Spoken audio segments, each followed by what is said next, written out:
Meil on kogunenud natuke sukest eksklusiivset videomaterjali, mida me tahame teile täna näidata. Is it possible still today, like if you're a top 10 rider in outdoors, is it possible to come over and do outdoors only? Juss was a top 10 guy. I mean, he was a top 5 guy. I mean, he rode really well. Juss läks kahe jalaga tema sikli peale ja hakkas oma siklit üles tõstma ja vajutas talle suretusnupu peale, et suretas Maiki sikli välja. Kas tundsite ka, et on siis rookie of the year ja nagu ütleme ikkagi sealpool on pistaar? Üldse see MM-i karussell, no see näeb nii mõttetu välja minu jaoks. Oled eliittehase sõitja, siis sa sõidad seda, aga ülejäänud mehed, nendel peab juba enda rahakott kaasas olema. Lukas Leok.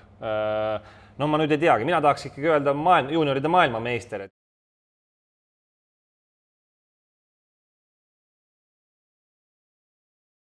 Nagu ikka meil kombeks, siis ka selle episoodi juures on meil loosimäng, mis käima läheb. Sellel korral jättis meile loosipaki siia meie koostööpartner Parts Europe. Et selles loosis osaleda, siis pange meie YouTube'i kanalile subscribe, likeige seda episoodi ja loosis osalevad kõik need, kes lisaks sellele jätavad meile kommentaari siia video alla. Kui kommentaariks head ideed ei ole, siis pange lihtsalt veel kord meile, keda tahaksite tulevikus siin saadetes näha.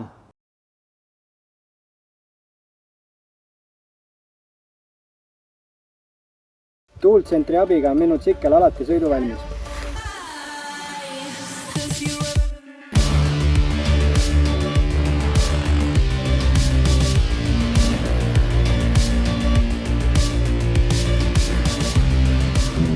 Ostage sina oma tööriistad Tuultsenter.ee-st.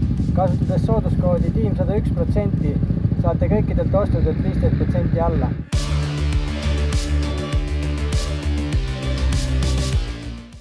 No nii, tervist! Motokrossi podcast Lenksud kokku on tagasi oma 8. episoodiga ja täna siis teeme sellise vaheepisoodi. Meil on kogunenud natuke sukest eksklusiivset videomaterjali, mida me tahame teile täna näidata ja räägime, võtame kokku ka siin viimased sündmused, mis Motokrossi skeenes juhtunud on. Mina olen pikalt puhkuselt tagasi, nagu näete, siis ka paremini riides kui varem.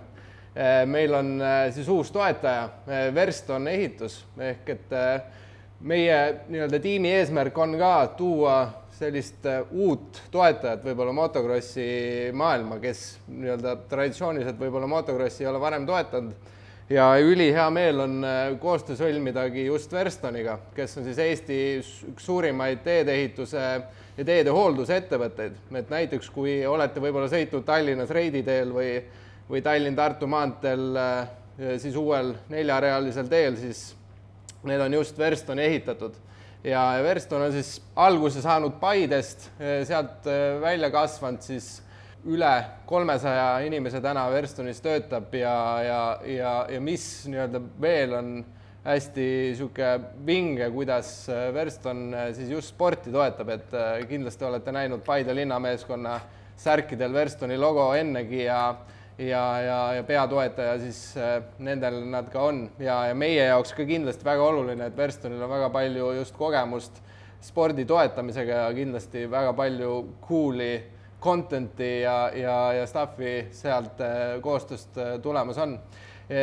Kui on meie kuulajate seas teedeehituse osas huvilisi, kes tahaks oma karjääri seal arendada, siis kindlasti võtke meiega ühendust, et Verston siis samuti otsib väärt mehi teedeehitusse ning kui tunned, et selles vallas tahaks karjääri arendada, siis kindlasti võtke ühendust ja leiame palju huvitavaid võimalusi. Aga lähme siis meie episoodi juurde. Täna siis saates juba tuttavad mehed Martti Lepik, Erki Kahro. Tervitus kõigile, jah. Et hakkame pihta, võib-olla võtame siin kokku, mis Eestis toimunud on. Eestikate sari sai oma lõpu, Eesti meister on selgunud. Ja võib-olla tänaseks tundub, et Eestikate said juba päris tükk aega tagasi oma lõpu, aga meie oma saates ei ole jõudnud neid veel käsitleda. Siin Tihemetsas viimane etapp oli. Erki oli rajal nagu ikka, meistrid selgusid, kuninglikus MX1 Eesti meistri tiitli, ihaldatud tiitli sai siis Gert Kristinov ja MX2 Kaarel Tilk, et mis kokkuvõtteid Tihemetsa etapist teha? No kõigepealt saadan õnnitlused mõlematele meistritele, et ma ütlen kohe alustuseks ära, Tihemetsa rada sellel aastal. Üks parimaid Eestikate radu, mida ma olen võib-olla oma karjääri jooksul sõitnud. Et ma ei tea, mis see oli, kas see oli, ma arvan, et see ei olnud ilm, sest minu teada vihma saada, nad kassid nii hästi rada. Seal tõsteti korv meiega samale päevale ja seda klassikalist raudteerööbast, mida nad tihtipeale rajal teevad, miski pärast ei tekkinud. Et tekkis väga mitu soont, rada oli nagu ikkagi aukus ja raske.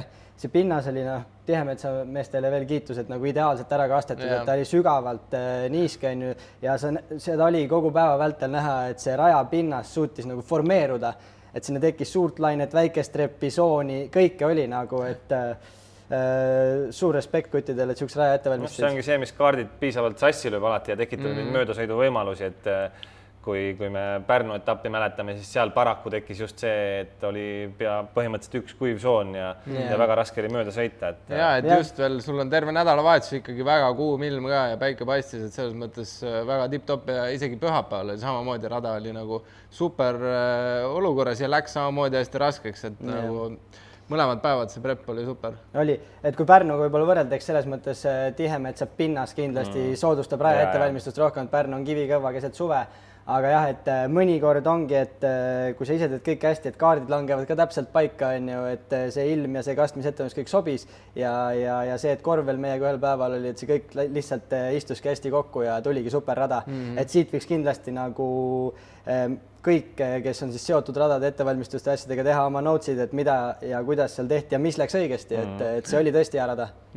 Alustuseks, kuidas enda viimase etapiga ja siis võib-olla ka nii-öelda Eestikate hooajaga rahule jäid? No eks ma lähen ikka stardijoonele Eestis vähemalt alati, et tahaks võita, on ju. Et ilmselgelt, kui ma vaatan kogu hooaja vältel, siis kepa oligi tugevam, et selles mõttes mul ei jäänud mitte midagi kripeldama.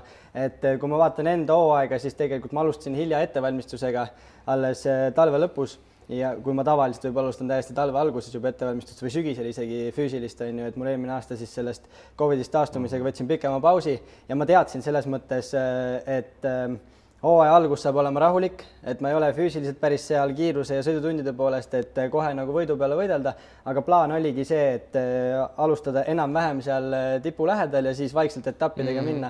Ja ütleme, tegelikult oligi nii, et ma olin Nuias 4., siis Langel olin 3., Pärnus olin 2., tulin Pärnu kunniks ja Tihemetsa päris nii ei läinud, et mul tegelikult oli nagu suur plaan siin hooaja lõpus niisugune korralik push teha, et enne siis Soome Europakaid me helistasin Kepale ja küsin, et kas Tankol võib põhimõtteliselt iga päev sõitmas käia ja 2-3 nädalat ma seal ikkagi käisin ja tegin oma 30-minutiseid motosi ja just hakkaski tunduma, et nüüd nagu füss hakkab olema ja siis 2 nädalat enne siis Soome Europakaid, kus oli nagu plaan korralik tulemus teha, siis tulin Adakilt tagasi ja jäin haigeks.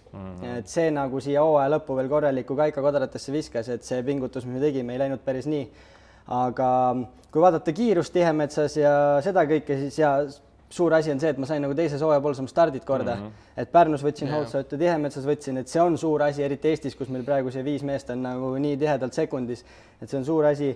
Ja esimene sõit jäi võib-olla hea kripeldama, et ma olin seal teisel kohal pikalt, alustasin 3., siis Karelil tuli kukkumine, et iialgi, et ei taha näha, et kaaskonkurent, see oli ikka päris suur kukkumine, et ma olin esireas, vaatasin seda pealt ka, et see oli päris karm.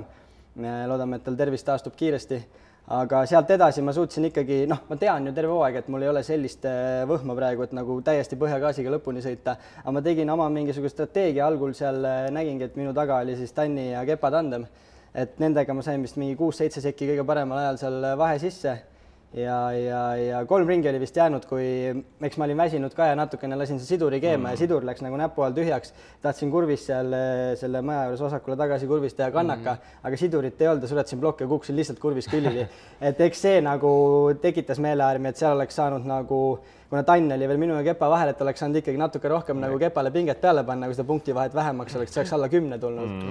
Aga et eks see oleks nagu nii piikäesk olnud, et sealt see tiitel ära tuua. Ja teine sõit, kui start hakkas, ma vaatasin, et hoopsin läheb hoopsi huvitavaks, et sina said whole shoti, Kepa oli kuskil seal 7-8, et stardist ei saanud nii hästi minema.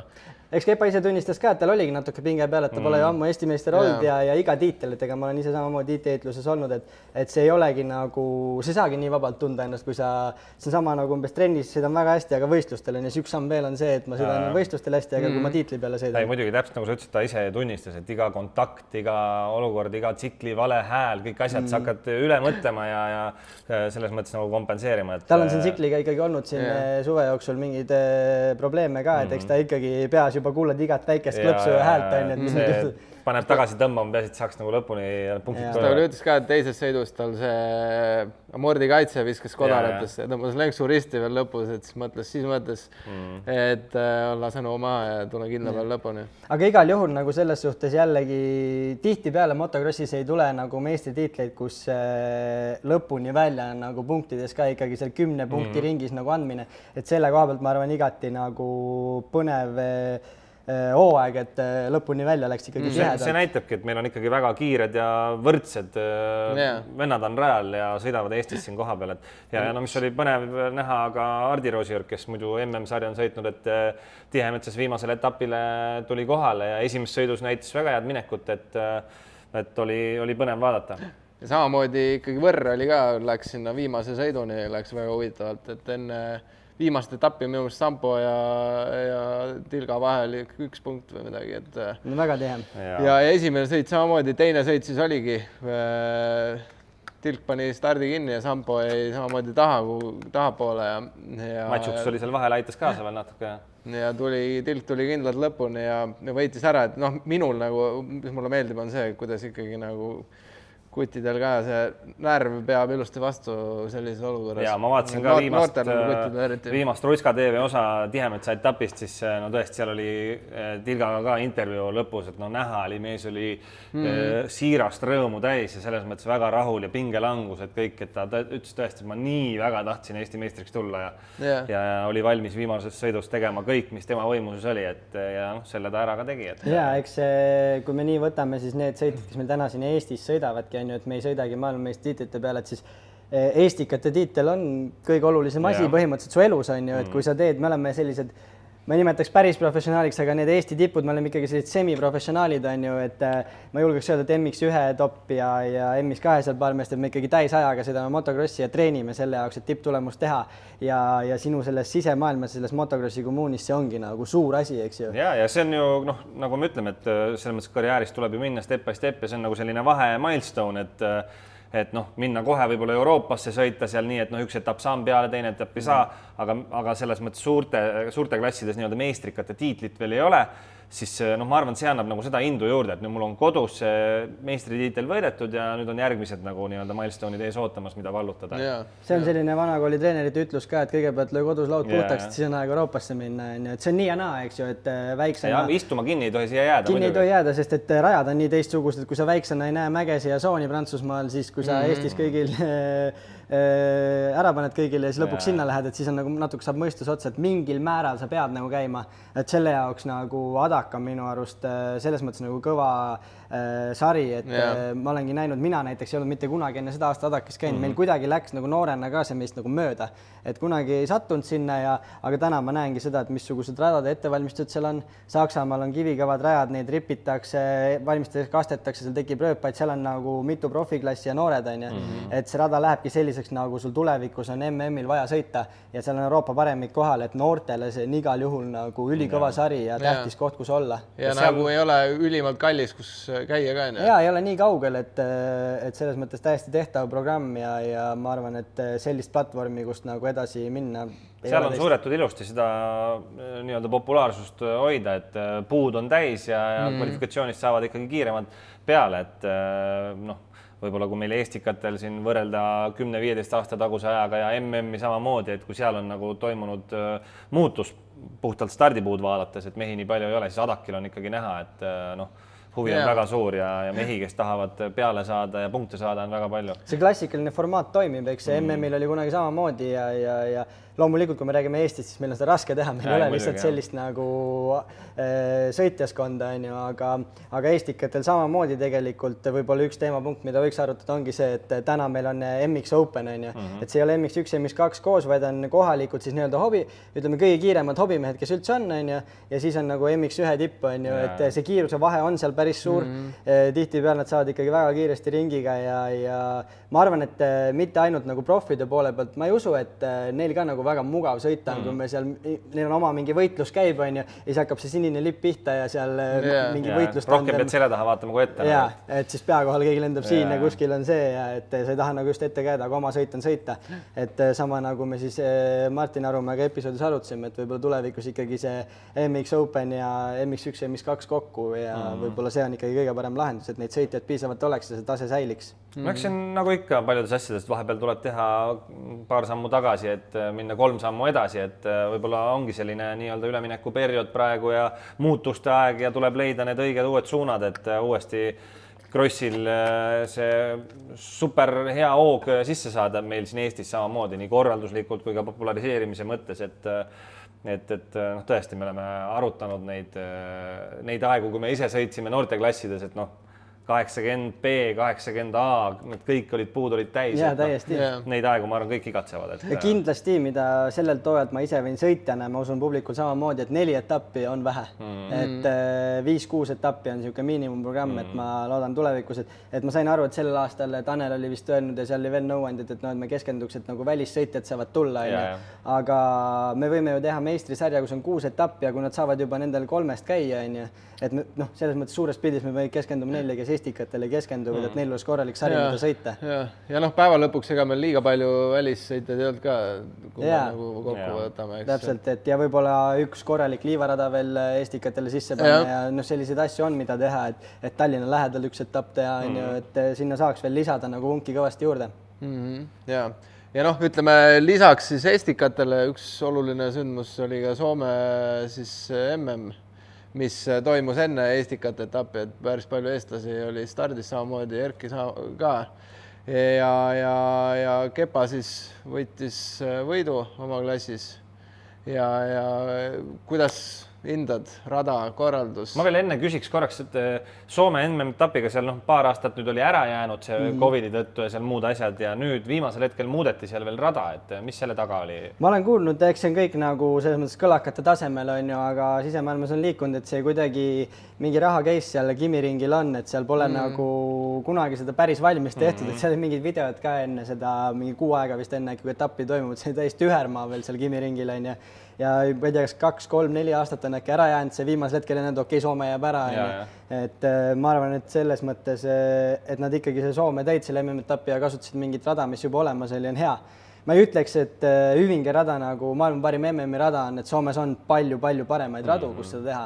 Et just nagu selle raceline'i ja kui mingi kurv Hümingel oli võib-olla siuke tunne, et 3-4 meetri laiune, et MM-i rada peaks olema, ma ei tea, 6 või 8 või palju see miinimum on. Et selles mõttes aga ta oli raske rada, ta läks korralikult auku, ma ütleks, et MM-i viimased sõidud oli ikka tõsine meestekas selles suhtes, et oli näha, et seal ka maailma tippmehed, et oli vaja ikka tööd teha, et kiiresti liikuda ja seda nad ka tegid muidugi, et oma silmakelle üle mõninga aja nagu näha MM-i tippu, et see on ikka päris uskumatu, mida need mehed mootorratta peal teha suudavad. Aga kui tulla tagasi Kepa juurde, eks ta on terve hooaja näidanud, et tal ongi ju see komplekt koos. Et kui mootorratas vastu peab, stardid enam-vähem õnnestuvad, siis ma arvan, et see euroopakate tase tema jaoks sellel aastal oligi selline, et see võit oli nagu jõukohane ja täiesti tehtav asi, et selle taga ära tegi, et minu enda koha pealt mul oli nagu selles mõttes hea meel, et ühes sõidus, esimeses sõidus olingi ilm ka ei soosinud mind, seal oli ülipalav ja mina selle füüskaga, kus ma tean, et mul see 2-3 prossa puudu on, aga ma tulin nagu vist kas 5. või 6. kohalt suhteliselt kiire teiseks ja üle poole sõidusid siin teise koha peal, siis Kepa tuli mööda ja siis ma paar ringi suutsin talvel sabas hoida aga ütleme ausalt, viimasel ringil ma sain sellise haamri, et küsimus ei olnud enam selles, et mitmendana ma üle finiši tulen, vaid kas ma üle finišijoone tulen. Et see oli nagu päris jõhker ja eks peale sõitu nagu selles suhtes ikka meeleärmi oli kõvasti, et kui sa viimasel poolel ringil annad kolmandast, ma ei tea, 6. või 7. ma ei ole isegi vaadanud, mis ma seal lõpus olin, et see oli ikka päris karm. No, alguses said eetriaega vähemalt korralikult. Eetriaega sain korralikult ja vabas vees sõita ja selles suhtes ma sain sellist head sõiduminutit, et Putron oli väheke kiirem ja hakkas vaikselt eest ära libisema, aga ma tegin järgnevatega väikse vahe sisse sinnamaani, kui kepa tuli, et sinnamaani oli mul nagu oma sõiduvees sõita ja sain oma ringe lihtsalt linnuksi taha panna. No see, ma arvan, mõnusat enesekindlust selles osas, et kiirus on olemas, annab sulle kindlasti. Et alati ma olengi ise mõelnud seda, et kui mul varem karjääris võib-olla noorena oli ka see, et mul oli alati nagu alati paigas, ma olin sõidulõpu mees, aga kiirus oli võib-olla siuke, et sellist nagu viimast plahvatuslikkust ei olnud, siis see aasta võib-olla see ongi kõige rohkem muutunud, et ma olen mõningad ajasõidud võitnud Pärnus kevadel Põlvas ja näidanud sellist nagu esimeste ringide kiirust ka, et see võhmatreenimine on pigem nagu üks terve sügis on vaja ettevalmistust teha ja kodutöö nii-öelda ära teha, et see on nagu rohkem selline must töö, et kiirust on kindlasti palju tehniliselt palju raskem leida. Ja Tanel ja Hardi ja Harri sõitsid ja Karel vist sõits ka MX1-eks ja MX1-s ka Eesti poisid peal ja nagu Tanel ise on erinevates intervjuudes öelnud, siis kui hooaja alguses mõtles, et on finito, siis tuli Saksamaa pakkumine, mõtlesin, no hea küll, poiste jaoks ma sõidan kaasa, siis nüüd on hooaeg läinud nii, et tempo läheb aina paremaks, võhm ja kõik see komplekt jookseb kokku, nii et vorm on nagu liikunud vägagi ülesmäge ja Soomes näitas seda, et hoog on hoopis teine kui hooaja esimestel sõitudel. Ja, et rada oli selline, nagu ma ütlesin, meestekas, ilm oli raske, ta on ise ka öelnud, et kui tal nagu vorm paremaks läheb, et siis talle selline palav ja raske tingimus ikka sobib, ja ta näitaski seda, et ta on kindla peale vend, isegi kui tal see võhm otsa saab, seda suudab veel võib-olla 5 ringi veel hambad ristis, nagu kannatada, kui teised sõidavad 2 ringi veel, et selles suhtes tegi oma selle ära, et minu arust ma olin nagu rajaares vaatamas ka, et ma ei tea, eks ta ise võib-olla kuskile intervjuus on öelnud ka, aga mulle tundus, et tal toimus korralik ülekuumenemine endal, et ei teagi, kas ring või 2 lõppu tõmbas seal täpselt, kus ma vaatasin, tõmbas prillid eest ära, nagu oli tulipunane ja lihtsalt nagu suht rahulikult tuli lõpuni, et taga kedagi ei ohustanud ka, aga tundus, et ka tuli nagu päris korralik kaamera peale. Aga eks MM-i tempo, kui sa sellega nagu algus minema paned, siis eks ta võtabki läbi, et see tase ja rada on kõik nii teine, et see on keeruline. Ja kes võib-olla veel tegelikult, MM-i ma sain vaadata kõrvalt ja kes võib-olla nagu tempoga tegelikult üllatas, tal küll ei jooksnud nagu kõik asjad seal kokku, aga Karel Kutser tegelikult sõits nagu ülihästi ja kiiresti, et ta tuli seal esimene sõit ka vist kukkus äkki. Ma nüüd sõite võin segamini ajada, aga jah, esimene sõit ikka. Alguses kukkus ja tegelikult ta tuli ikkagi sellele Hardi ja Taneli pundile nagu väga hooga selga ja sõitis nagu hästi, selles mõttes liikus kiiresti. Ja Harri ka, ütleme, Soomes teine sõit oli juba päris hea. Jah, ma vaatasin kõigepealt seda kvalifikatsioonisõitu. No seal oli näha, et see ei ole tema seal tsiklisõidas, ta oli natuke kange, ta ei tundnud ennast mugavalt, et ma sõitjana tean täpselt nagu, et ma olen eluaeg nagu saanud kõrvalt ka sõitudes jälgida ja sellist tema nagu flow'd ei olnud, et ta oligi nagu natukene tagasihoidlik aukudes siin, kurvides ei kallutades, ei tõmmanud otsi üle, aga siis esimene sõit ka oli veel siukene tegelikult, ta tegi tööga selle tulemuse, ma ei teagi, hea oleks talt kommentaari saada, aga mulle tundus, et teises sõidus ikkagi mingi väga suur klikk käis ära, et tuli see MM-i Harri tagasi, et sõitiski Prado ees, siis ta oli äkki 11. kohal nagu põhimõtteliselt terve sõidu. Et lõpuks vist oli 15, et ma sain... See oli mingi tehniline probleem. Ma lugesin ta postitust, ma sain aru, et tal jäi vist stardilukk jäi viimasel ringil äkki kinni ja ta andiski sealt 11-15 viimasel ringil nagu kohad ära.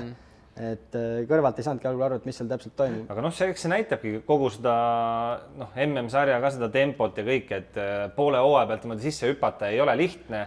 Ja see, et sa leiad selle rütmi ja suudad selles tempos nagu kaasa sõita ja olla selle asja sees 100%, et see näitab, et see võtabki aega. Jah, nagu ma varem on öelnud ka, siis need ajad, kui näiteks Soomes oli MM-i etapp ja mingisugune mees Tabani Pitkärainen läks kohale ja pani ajasõidu kinni ja ma ei tea, see sõitus ka poodiumi konkurents, siis need ajad on läbi, MM on eliitide eliit, et see näitab täpselt Harri koha pealt, et ta okei, uus tsikkel ikkagi natuke teist, Yamaha on Yamaha, on ju, aga ikkagi tiimil on natuke teistsugused seadistused, ma ei tea, kas amordid, mis seal kõik erinevad on, on ju. Kõik enda jaoks paika saada, jah. Võttis see sisselamine aega üle pika ja MM-i järjest sõita, et rajad on teistsugused ja ma arvan, et tal klikkaski lihtsalt see ära, et tsikliga sai midagi paika. MM-i selle tempo ja rajaga harjus ära ja sõitiski top 10 lähedal, et rada ju talle ka sobis, et ta on Soomes üles kasvanud ja sõitnud seal kogu aeg, et ja füss on tal nagunii tasemel, et teine sõit oli ikka väga hea vaadata, et noh, top 10 MXGP seal lähedal sõita, see on kõva sõna. Ja noh, rääkides ka Harri siis sellest MXGP karjäärist see aasta, siis no oli näha, et tal ikkagi iga etapp läheb see asi paremaks, et tegelikult Prantsusmaal ju ülikõva kvalifikatsioon, 6. koht. Kahjuks esimesest sõidust ei lõpetanud, just samamoodi tehniline probleem.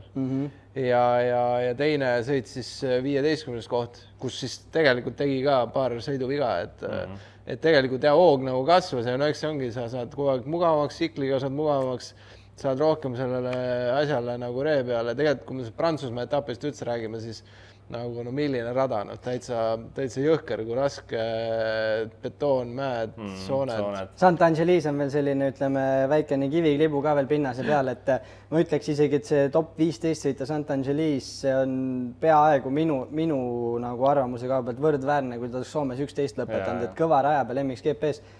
Noh, loomulikult tal on juba Inglismaalt ja Euroopas sõitmisest nagu see kõva raja põhi all, aga siiski MM-il on raskem, nagu kui sa ei saa seal võhmaga lõpus mehi tappa ja et pead tehniliselt hästi sõitma, et ma arvaks, et need viimased 2 etappi on olnud need, mida kui me vaatame seda Inglismaa hooaega tal algusest saati, on ju, siis võib-olla Loketis kohe kõik ootasidki seda 15 ja ettepoole, on ju, et aga inimesed tihtipeale kodus diivanil ei teagi, et võib-olla mingi üks väike asi tsikli juures ei sobi või ei meeldi ja sa ei saagi oma täit maksimumi panna, on ju, et sellisel tasemel see peenhäälestus on nii oluline. Aga no ja see samamoodi see 6. koht see ikkagi näitab, et see ei olnud lihtsalt ajasõidus või trennis sõidetud kiire ring, vaid see on ikkagi stardiga sõit, kus sa pead selles tempos püsima ja 6. koht, noh, see väga kõva. Selline asi ei juhtu kogemata. Ja, et sa saadki eesotsast saad minema ja kui sa suudad seda kiirust hoida lõpuni välja. Ja tema suutis väga hästi seda. Et kui sa ei kuulu sinna kiiruselt, siis sa langedki kohe ära, nagu me oleme kas või USA-s superkrossi Michael Essit mäletame. Ta põi stardi, ta oli ühe ringiga mingi 12-11 oma koha peal tagasi, et see, et ta 6. juba kas või ega see kvalifikatsioon MM-il seal panevad vennad ka täiega, et kui seal lõpus võib-olla see 1-2 kohta seal peale 5 ei loe, aga üleüldiselt ikkagi see sõit on kõik peavad täiega. Ja, et noh, Harrist veel rääkides, siis kihvt on see, et võttis UK-s MX Nationalsi tiitli 3.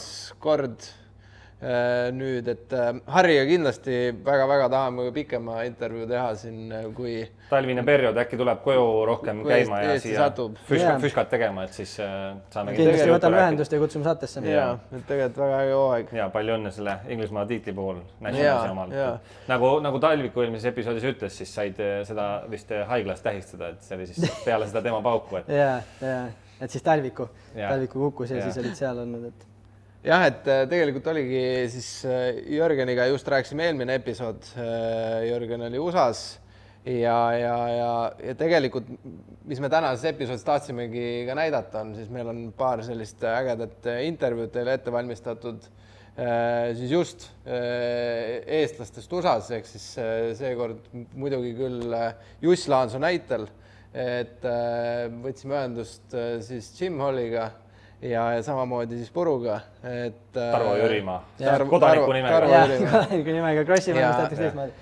Ja rääkisime siis just sellest, kuidas sai Jussi karjäär alguse USA-s, et tegelikult oleme siin püüdnud ka Jussi meile saatesse saada, kuid siiamaani pole see õnnestunud, aga sellegi poolest tahtsime need intervjuud teile ette mängida, et võib-olla alustame Jimmy videoga, et teebki selle Jim Holley, eks siis ütleme nii-öelda Tarvo Jürima see tänaseks hea sõber seal USA-s on ju, et mina nagu teadsin seda lugu natuke algul võib-olla teistmoodi, et intervjuu avaski mulle ka silmi ja ma usun, et inimesed ka nagu näevad, kuidas see asi seal käis, aga ühesõnaga siis minu üks isa hea sõber ja minu nii-öelda natuke mentor ka, Pekka Vehkonen, siis oli inimene, kelle kõigepealt ühendust võeti, et Jussi sinna USA-sse sõitma saada ja minu teada olid selle taga nagu Laialid. Vennad Laialid olid tema nii-öelda managerid. Ja toetajad suured. Jaan ja Mart Laial siis. Et siis sealt Pekka Vehkonen soovitaski neile sellise mehe nagu Jim Holley, kes on tegelikult ka sihuke maailmarändur ja Yamaha tehase sõitja olnud maailma superkrossi meister, mitte siis USA-s on ju, aga siis vahepeal siin Euroopas korraldati sellist nagu maailmameistriga, et selle ta võitis ära, minust Pekka Vehkonen sõitis ka seal, et küsisingi Jimilt ja Jim on olnud ise nagu hästi kaua supercross laivi reporter supercrossil ja ta on nagu väga lähedalt olnud peale karjääri ka nagu seotud motomaailmaga, ta on selline ka analüütiline, eks see nii-öelda nagu telereporteri töö on talle siis sellist analüütilist poolt kõvasti õpetanud ja arutasimegi seda Jussi poolt ja võib-olla üleüldist sellist USA motokrossi ja sellist krossi huvitavatel teemadel, et tal on kindlasti seda pagasit ja huvitavat materjali sealt tuli. Ja Puru, kes ei tea, see on ka tegelikult Eesti vana selles mõttes krossi legend, meie kõigi papside hea sõber olnud ja läks ka aastakümneid tagasi juba Ameerikasse ja sinna on jäänud ja tänaseks on ta kõikidele Eesti krossimeestele, kes vähegi Ameerika maal on tahtnud kätt jalga proovida, igakülgselt abiks olnud, et sina oled Erki käinud seal korduvalt, mina olen tal külas käinud seal San Francisco külje all ja selles mõttes on tal ka tänu Jimile ja Jimiga tutvumisele tekkinud väga palju kontakte seal, et väga suureks abiks olnud eestlastele. Ja, et eks see heade suhete loomine, nagu varem saates rääkinud, on oluline ja Tarvol on see Jimiga nagu õnnestunud, nad on tänaseks nagu täitsa head sõbrad, et käivad üksteisel külas ja ma arvan, et läbi aastate nagu ma olen ise Jim Holley juures elanud, kunagi esimest korda läksingi kaugele välislaagrisse, läksime Kepa, mina ja siis minu paps, ta oli siis meil näitas natuke mehaanikud, et mõlemad elasimegi tegelikult Jim Holley garaažis, on ju, see oli niimoodi, et garaaž ja siis väike uks läks taha tuppa, kus kunagi vist isegi oli Juss elanud, et seal on narivoodi, tavaline voodi ja siis mingi niisugune meetrine kööginurk, kas tal need kitsed või sokud olid alles seal või? Kunagi ma käisin ka tal külas, siis ma sain sarvedest sakutada. Ja, seal oligi vahepeal päris huvitav, öösti magades see sokk tuli, sealt võttis hoogu ja siis tuli sarvedega külge ees, pani vastu ust, kui et uks oli, kõik värv oli valgelt ukselt maas, et käis meid seal korralikult kiusamas, aga ja Puruga rääkisime samamoodi sellest üleüldisest nagu eestlaste aitamisest ja sellest, mis kontaktid tal seal USA-s on ja mitte ainult USA-s aitamist, vaid tegelikult aga toetab Eesti motokrossi mehi sealt kaugelt, et teeb seda puhtalt heast tahtest ja selles suhtes ta ei ole nagu tihtipeale võib-olla mingid toetajad rahastavad, tahavad ise krossidel käia, olla selles pundis, aga tema puhtalt sealt kaugelt nagu lihtsalt heast südamest ja siis tahtest, et Eesti krossitada hästi läheks, nagu toetab meid. Ja, et seda poolt taga selles intervjuus natukene avab, et ta on Kepa taga, minu taga, ta on Lukas Leok'i taga, et kindlasti selles mõttes suure südamega mees ja ma küsisin talt intervjuus ka, et kui tulevikus mõni Eesti noor või kogu pere unistab sellest American Motocross Streamist, on ju, et kas on võimalik ja kas ta on aitamas, ta ütles igakülgselt, et kui see on läbimõeldud ja kaalutletud otsus ja tahetakse korralikult asja tegema tulla, siis kindlasti ta nagu oma abikäe ulatab, et see on nagu äge. See on vinge, et sellised mehed on. Aga vaatame siis, mis meestel endal öelda on. Jim Holley, good to see you, buddy. It's been a long time. Yeah, I think last time I saw you, Erky, was probably at Anaheim Supercross a few years back with your girlfriend. Yeah, it's been some time, but in the meantime, I've done some riding and also we're making motocross and supercross more popular in Estonia. So we started the podcast. That's good. We spoke with Tarvo and we spoke with Juss. He's coming on the show in the future, and we wanted to get like some of your stories and use you as, you know, you have so much knowledge through your career in motocross and supercross and also as announcer, because I'm getting my feet wet with the announcing and podcasts and stuff. So that's good. Yeah. So yeah, I'm retired. I'm retired now from the announcing. I'm not doing race day live anymore. I'm getting old. I'm 61 and I'm just tired of traveling to each and every supercross, getting in an airplane and fighting the TSA and all that junk. So I figure I just watch supercross on TV. Yeah, it's different life when you have to travel like 17 or 18 rounds of supercross. It's almost every weekend and it's a lot of work.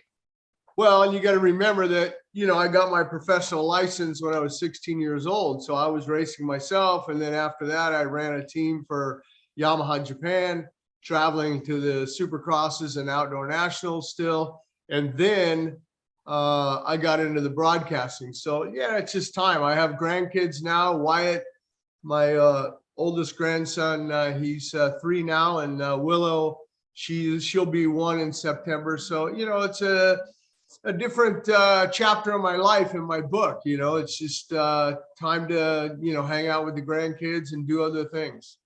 Yeah, that sounds like a lot of fun, especially if you worked so hard for so many years. So we'll start with the fun question. We started this podcast and we named it, and you worked a lot with Estonian riders. So I wanted to ask you, do you understand what our podcast says? It's Lenksud, kokku. You got me there. I don't speak Estonian, only a couple of words. And I don't know if we can say the words that I know on the podcast. Yeah, it means banging bars. So banging bars. Well, I've banged a few bars in my day. Yeah, that's why I was leading up to, that you banged your fair share of bars. Yeah, so we'll start with your career, Jim. So I know that you've raced pretty much all over the world, and I think the standout is the 1985 Supercross World Championship. Yeah, that was a good one, because the final round was in my home state of Los Angeles, California. So that one was really nice, but it was also nice to go, John Vanderberg from Holland, I think he finished up second, but it was just really nice to, go to Sweden. And that was kind of earlier in my career, a lot of, it's funny when you go do the European races, you bring a lot of stuff. You bring a cylinder, and you bring a pipe, and you bring handlebars, and you bring gearing, and you bring all this stuff. But as it progresses, you just go over there and you just ride a bike. It just gets tired of lugging around all that equipment in Europe. But yeah, I still keep in touch with John Vanderberg. He's doing really well with his schools in Spain and stuff. And one of the Indonesian riders that I work with, Siva, I worked with her dad, and she went to John's school also. So we got a chance to talk a little bit, but yeah, he's doing good. All the Dutch riders are really doing really well. Koltonov's doing well. And I think one of the Estonian riders just signed with the Yamaha team over there as a fill-in rider. So that's a great opportunity for him. I forget his name. What's his name? Harry Gulas. Yeah, Koles. Yeah. So that's a great opportunity for him, to be able to be on a first-class team like that. Yeah, it's definitely tough right now to get to, the World Championship, and MXGP has become such an elite of elite. And if you don't get into the, good equipment and team, then it's really, really hard for privateers. Like back in the day, I think for privateers, it was a little bit easier to be competitive. But right now, when there's more electronics and the bikes have been so much developed, it's harder for privateers to compete with the factory level boys. Right. Yeah. I think that maybe they should make a rule where everyone's got to be on the same equal equipment, because if you're on a factory bike, you have a way unfair advantage over everybody else. Yeah, and with these electronics as well, like myself, when I raced MXGP, like even sometimes on a sand track, I can compete in like top 15, maybe top 20. But like especially on the harder pack tracks, when you go there and there's electronics and all that traction control and everything that they have, you see that the difference from sand to hard pack is even bigger. It's getting really tough. Yeah. I agree on that there should be some rules in the future. Otherwise, it will be really hard for to step into the series later. Like if you aren't the prodigy, then it's pretty much impossible to get in there. Right. Exactly. But to continue with your career, so I understood that the main, the biggest stage started in Europe, and then you went back to America, right? Well, no, I started in America, and then, I went to Europe, and then I would come back to America, because here's the thing about it. If you're not putting in top 10 results in the United States, the people in Europe, they don't want you.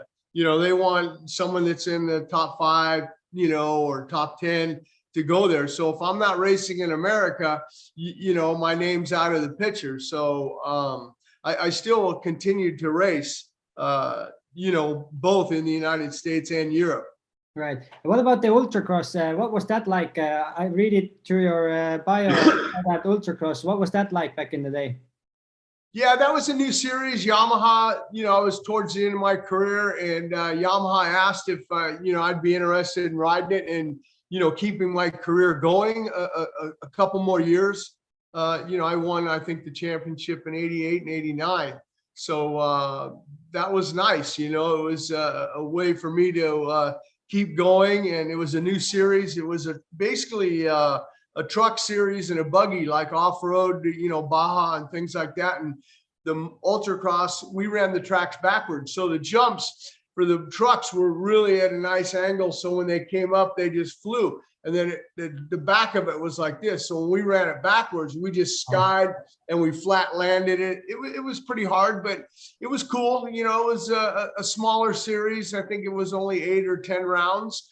So I made pretty good money. The hardest thing was if you won your heat race, you had to have a streamer, something flying off the back of your helmet, and you had to start in the back of the pack. So you might not necessarily won the main event, but you made more money because each pass you could make more money and get more points and stuff. So I was able to win the championships, but it kept me going around for, I think I did it until 93. And then I was just, just done. You know, I wasn't competitive anymore. And, you know, you get older and, but it was fun. I had a great time. Yamaha said, you know, the way it was addressed to me is, imagine a big lake and you got a lot of fish in it. That's like what the AMA was. You know, they had a lot of AMA people racing. They go, this new series, it's like a fish bowl and you're only one of the fish that's in it and you're getting in on the ground level. And the bonuses were good and everything. And I said, sure, why not? Let's try it. You know, so like I said, it worked out good. Yeah, it sounds like you had a really cool career, like traveling around and seeing different series and just enjoying the racing.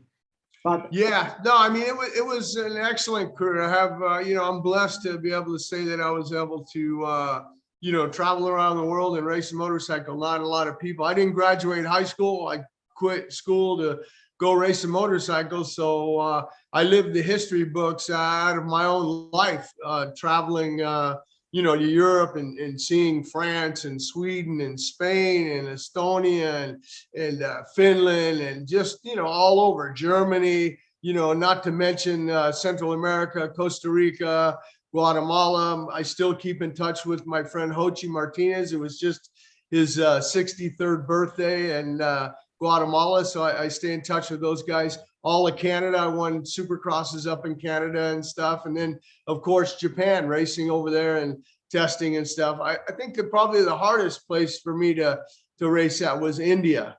That was pretty hard to go over there. I know that, you know, a lot of hard times with the promoters. You know, they say I get this much start money, and then, you know, I went over there and we shipped the bike from Yamaha over there, and they forgot to mix gas and the bike blew up in the main event. They said, well, you didn't finish the main event, so we don't have to pay. I said, no, that's not my fault, you know. But that was an experience, you know. I was really amazed. Back then it was called Bombay, where I flew into, but now it's Mumbai. But we raced up in Pune. It was part of the World Supercross round. I know Leif Nicholson came down from Sweden. He raced and stuff. So no, we had a good time. It was a nice country. right, but how did that all work out? Like, did you find the races yourself, or was that all Yamaha that found the races in like Indonesia, Japan, or did you have an agent, or how did it all work? No, I didn't have an agent. The promoters found me, you know, and back then it was, I don't know, they probably called Yamaha and asked for my home number, and they would call on my home number. We didn't have cell phones. We didn't have pagers or any of that stuff. We didn't have email. You know, it's a changing world. I've got a chance to see a lot of things in my lifetime. Like I remember when my dad was alive, you know, my son did an interview with him for a school project and asked, you know, in your lifetime, what is the most significant thing that you've seen a change in the world? Right. And he said probably the TV, you know, and I think in my lifetime now, I would have to probably say the computer. I mean, look, now we can talk to each other on the computer, on Zoom meetings or whatever. So, you know, and the cell phone. I mean, who would have thought we would have had these little, you know, these little phones right here that you could do everything. I mean, my grandson, James, my son, he lives in Michigan. So I FaceTime those guys all the time to keep in touch. And it was really hard when I was traveling, you know. I mean, I'd have to, you know, each country you went in, it was a different currency. You had to show your passport and stuff. Now it's pretty open. You can just go. But, you know, trying to find the coins and make a phone call, and it was really expensive to call home and everything. So, you know, all that stuff has changed now. It's really easy to, you know, you got, you know, FaceTime now. And like I said, you got all these different chats, Facebook, Instagram, all that stuff, instant messaging, you know, and sometimes I'll instant message Glenn Coltnoff and tell him, hey man, you did a good job or whatever, you know. So it just, you know, it keeps you more in touch with people, you know, and, you know, these podcasts are really good. I mean, I've done a lot with Steve Mathis and the Pulp MX show, and a lot of people like those. And like yourself, your podcast, Banging Bars. I don't know how you say it in Estonian, but I know the US version is Banging Bars. I think that's just, you know, when you're driving, I know that, you know, if I drive to Las Vegas, it's about a 4-hour drive and I really don't want to listen to the radio or something. I'll put on a podcast and listen to a podcast, and the time just seems to fly by. It's very interesting stuff. I did the one with David Pingree, the Whiskey Throttle show. So there's a lot of people doing them now. And there's been a few people that have said, hey, you should start your own, you know, you can make good money and this and that. And I said, look, I'm okay. I made good money when I was racing. I invested and bought houses and stuff. So I'm just, it takes a lot of work. I know what's involved into to making a podcast and getting sponsors and all that stuff. And like I said, I'm fine with where I'm at.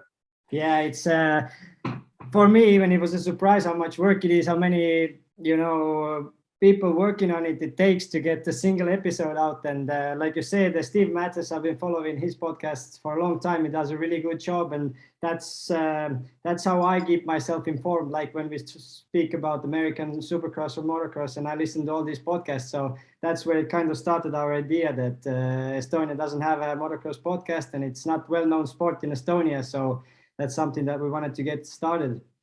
Yeah. Speaking about the traveling and being away from home, like racing, I remember when I was first time in UK or like 6 weeks or a month or two in America, like I got homesick. Did you have someone traveling with you, or did you just travel alone? Like how did you deal with, like for younger riders to know also, like how did you deal with all that being away from home, and even especially in your time when there was no cell phone, FaceTime or Skype or anything? Yeah, no, I really didn't have a buddy or anything travel with me. A couple times I remember Chris and John, Chris Fazin and John Pat, they were actually working in Sweden. So I think just outside Gothenburg, and I happened to be there. And so they came to the race and everything. So that was pretty cool to see them. But for the most part, I was by myself or with, you know, riders like Ross Pedersen from Canada, or Mike Craig, Christian Craig's dad. He would be there. You know, we just buddied around our teammates. It's amazing though. You talk about that, like, you know, when you're racing in America, you know, you really don't talk to those guys, you know, because they're a competitor and you don't want to share any secrets. But when you're over in Europe and you're in a strange country, and yeah, now we're best of buddies, you know, and it's strange when you come back to the United States. Hey man, what's happening? How you been? And like you get the cold shoulder, like, oh, well, you were nice in Europe, but now we back in America. Oh, I guess we're back to the way it was before we went to Europe, you know. So, but that was funny.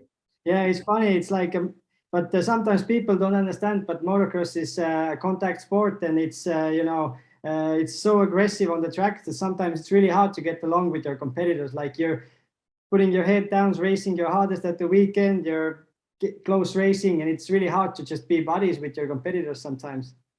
Yeah, there was one guy, Ross Peterson. We were really good buddies, you know, and we would bang bars on the track hard. I mean, gnarly in arena crosses in Canada and supercrosses and stuff. And then that night, you know, we would go out to dinner, and people would come up to us and go, man, I can't believe you're having dinner with the enemy. And he's like, no, it's my buddy, you know, we leave it on the track. What we do on the track is on the track, but off the track, we're still buddies. I mean, it's just how it was, you know. It's we funny story. We have like, I don't know, you have it too, probably, but Playboy magazine, right? The girls, you know, and stuff. Anyhow, I used to date a long time ago date a girl, Ross. He would come down here in the winter time because he lived up in Calgary, Canada. And it was really cold, and he was riding the supercrosses and stuff. And I went over to his house. He rented an apartment just down the street from my house. and his little brother was there, and I knocked on the door and I came in and he had a book and he was reading, and I go, oh, I know her. And they're all, yeah, right. You don't know her. I go, yeah, no, we used to go out. We're good friends, you know, now we just, so the next time I came over there, his name was Aaron. They called him Lippers because he had big lips. So the next time I came over there, I knocked on the door and he answered, and I go, Aaron, I want you to meet somebody. And she came into the door and his mouth just went, Right. you know, so yeah, me and Ross, we were really good friends, you know, we had a good time. As a follower of the sport also in America, I think it's, do you see it the same, that it's getting better now? Like during Ricky and James and Chad, it got really intense. Like you could see the, you know, even the intensity on the podium and everywhere, that they don't speak, they don't like each other. But now I think the riders, there are more good riders, like elite level riders, and they have to get along with someone. So it's becoming better in the sport that they're friends also off the track. I mean, you got to remember back in that era when you're talking Ricky and James and Chad, they were making a lot of money, big money. And you know, when you lost a race, you lost a lot of money. I'm not talking $10,000, $20,000 or $50,000. I'm talking hundreds of thousands of dollars. Right. So, you know, there was a lot of money on the line. So, yeah, I mean, if me and you were racing and you beat me and, you know, I lost a couple $100,000, and yeah, I hate you, man. I want to beat you the next weekend. I think nowadays they're still making good money, but I think it's a newer generation. Like you talk about Jet and Hunter Lawrence and stuff coming into the sport and everything, but you watch, I mean, those guys are battling for a championship and everything looks okay, but between the two brothers, but I guarantee you there's a little bit of tension there because you know, he's losing a lot of money, and you know, this last round Joe Shimoda ended up winning it because, you know, Jet, his bike blew up the first moto, and that's just part of racing. It happens. You have to forget about it. But there again, Hunter didn't get the overall, and he fought so hard 2 weeks prior to that in Mount Morris, Pennsylvania, to come up just a little bit short. They battled. But as this series goes on, yeah, I could see those guys maybe, yeah, they're still going to be brothers. But you know as well as I do, there's people in Estonia and all parts of the world where you're brother. And yeah, I'm really not the best of friends with my brother right now. You know, he's kicking my butt and he's taking money out of my pocket.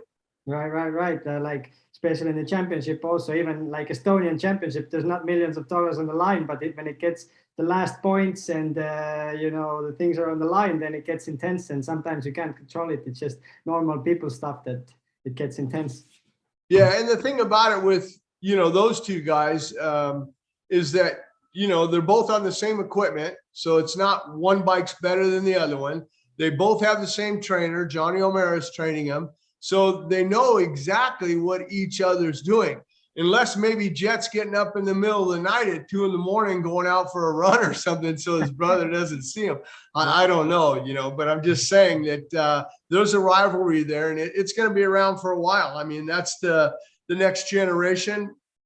You know, I don't know how long Kenny Roxon's going to go. Maybe he's got 1 or 2 more years, but Jet Lawrence, and that's what they're grooming Hunter and everything to come up and be the teammate with Chase Sexton. Yeah, it looks really professional how they groom the riders to get to the, you know, 450 and to dominate the sport. It's cool to see from far.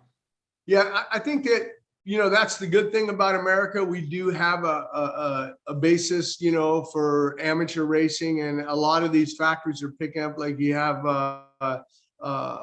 Hayden Deegan, you know, he just won the amateur program last weekend. So, you know, and that's a Star Racing Yamaha rider. I know Hymus is the next guy for Honda that they're bringing up, the Lawrence brothers.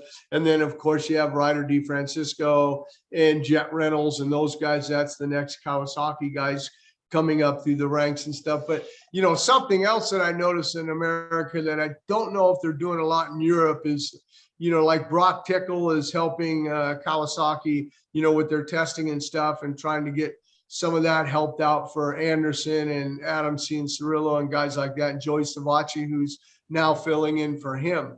So I don't know if they have that in Europe, or if they're using, you know, former, you know, factory guys like, you know, back in my day, like John Vanderberg, but I don't think so. He's doing schools.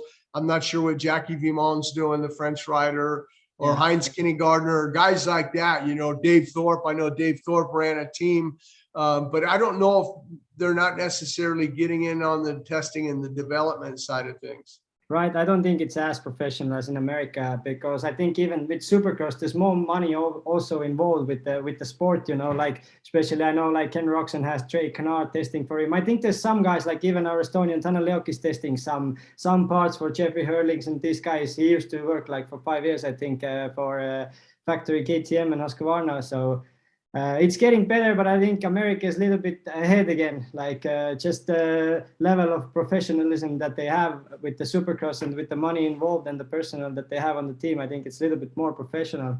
But we drifted off a little, but let's just quickly get through the latter part of your career. After you're done with the racing, you remain really active. Like I know you've done some tricks for the Hollywood, and also I watched you for many years on supercrossonline.com for the interviews and announcing. How did your career progress after racing was done? Well, that's funny you asked that, Erky. You know, when I was in Europe, they had a radio station here and I would call in from Europe to the radio station. Larry Huffman, he was an announcer here in Supercross, and he had a radio show.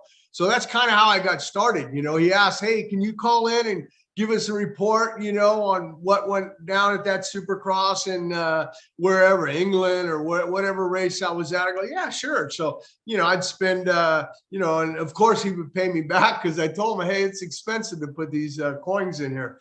But that's kind of how I got started in the broadcasting. And anytime I went to a Supercross, I was always one to promote myself and promote my sponsors by going on TV shows early in the morning. A lot of people don't want to do it.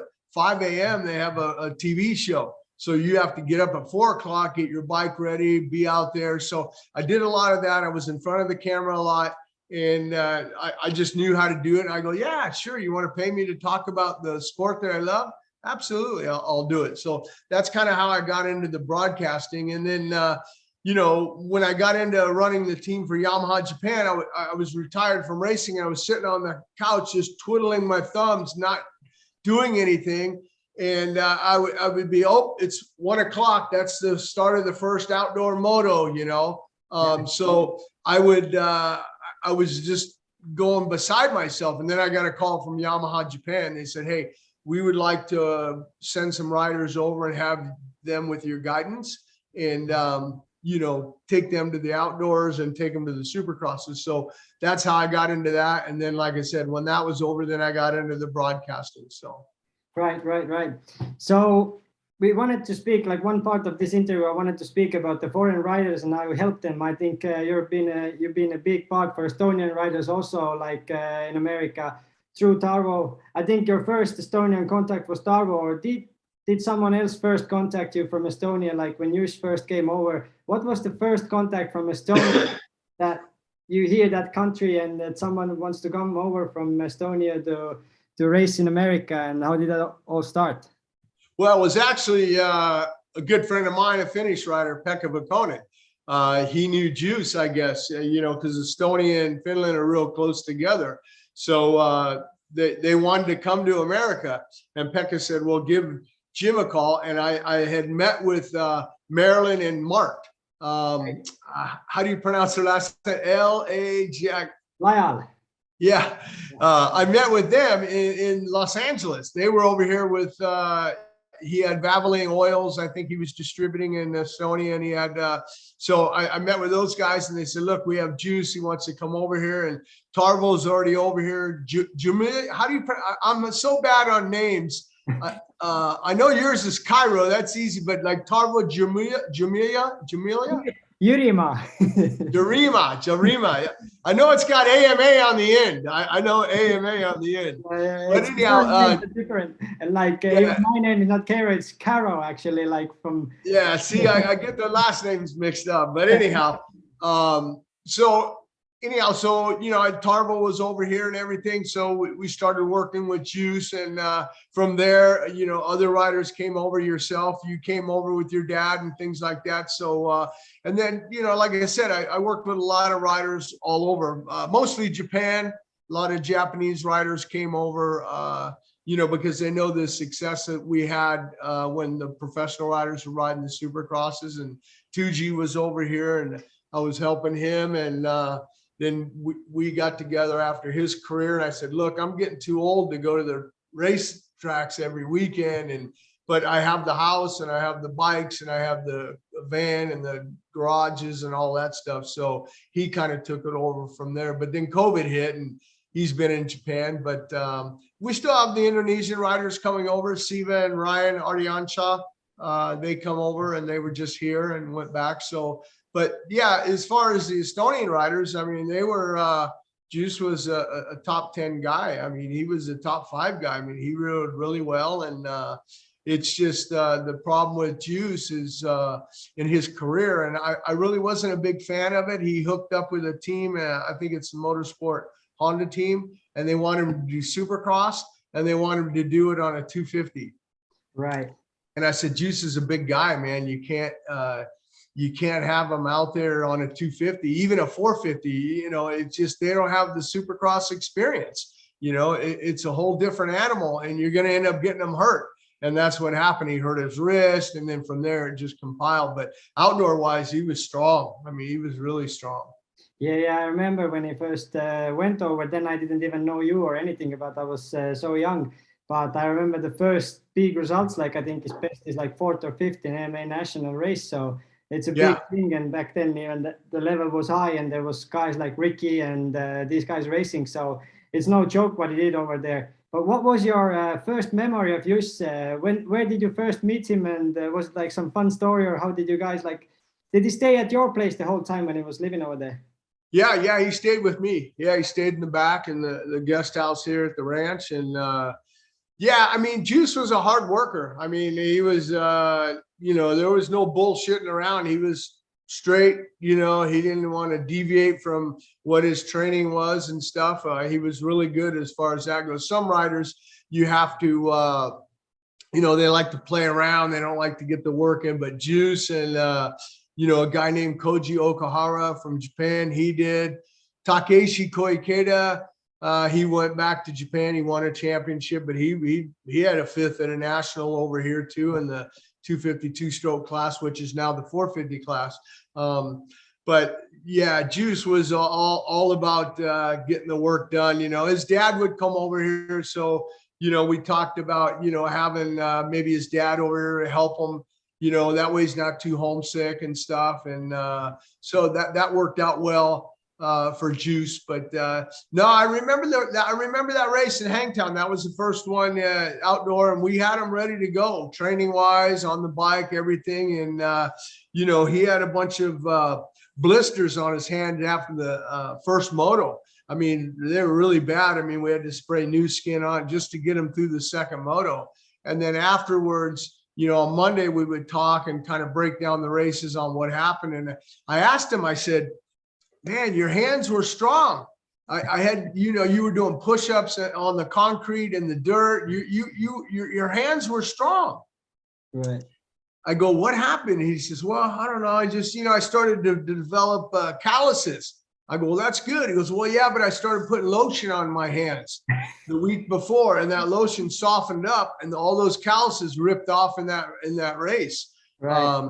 But no, he, yeah, he had, we had him going that year. I mean, he flew up to Colorado to, for the national there. I had him go a few days earlier, maybe a week earlier. I can't remember, just to get used to the altitude, because it was high up. You know, I said, you know, when you get there, you know, go for a walk, then go for a short run and build into the altitude.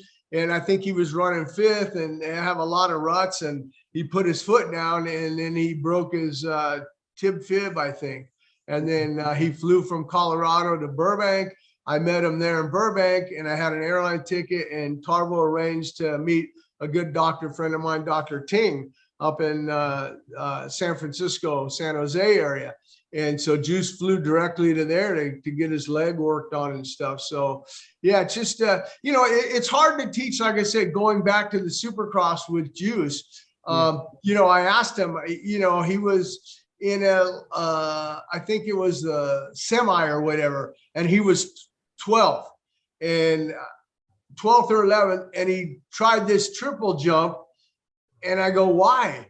You're not going to go to the main event. It's the last lap, and he cased it, and that's what hurt his, hurt his wrist or whatever. So, and like I said, Juss is a big guy, and for him to be on a 250, he was already, behind the 8 ball. He was already a hindrance for him to ride on that 250. And then, like I said, a 450 would have even been more problems for him. I told him, I said, look, and you see it all the time now. A lot of guys will just do a outdoor deal only or a supercross only because, I said, look, let's just do a supercross or outdoor only with them, and they didn't want to do that. They wanted to ride supercross. I think that year he was teammates with Akira Narita, the Japanese rider, so.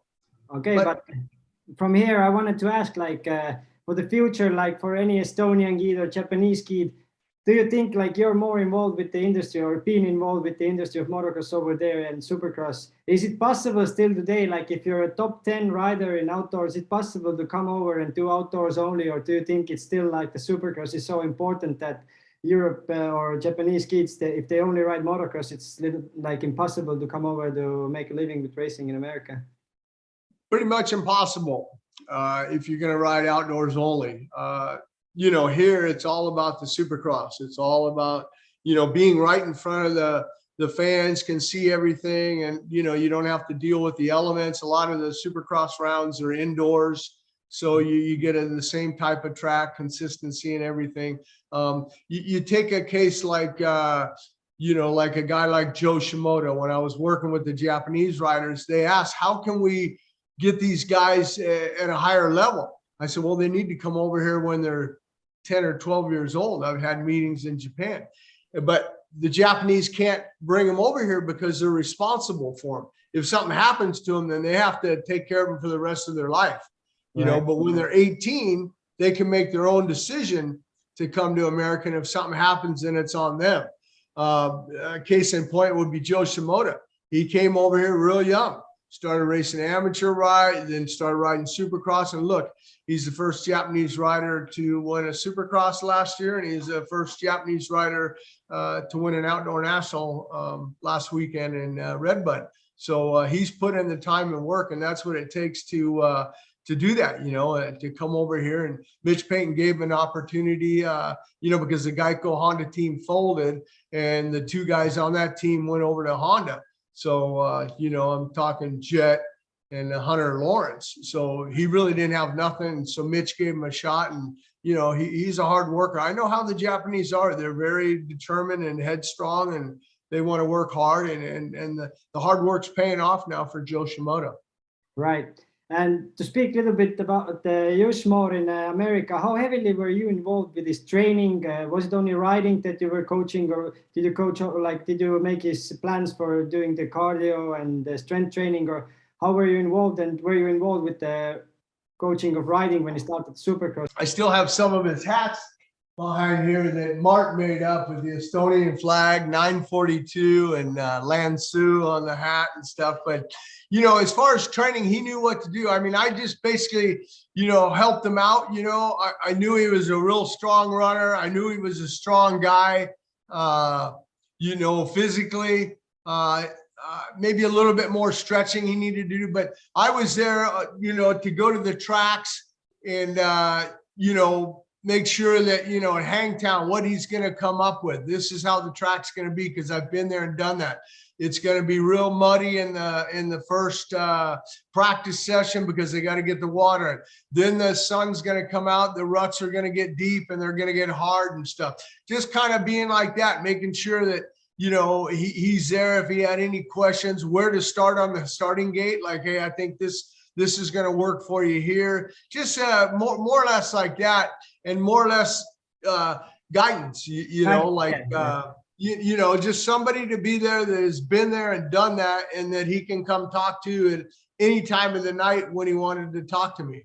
Right. It's really important. I myself as a rider know that if you go to a new championship or different country, it's actually really important to have like a mentor or someone that doesn't even need to be every training or every session with you, but just to talk or ask something up front, what I'm going to come up. Like you knew to go to Colorado, you have to arrive a week early to get used to that or something like this.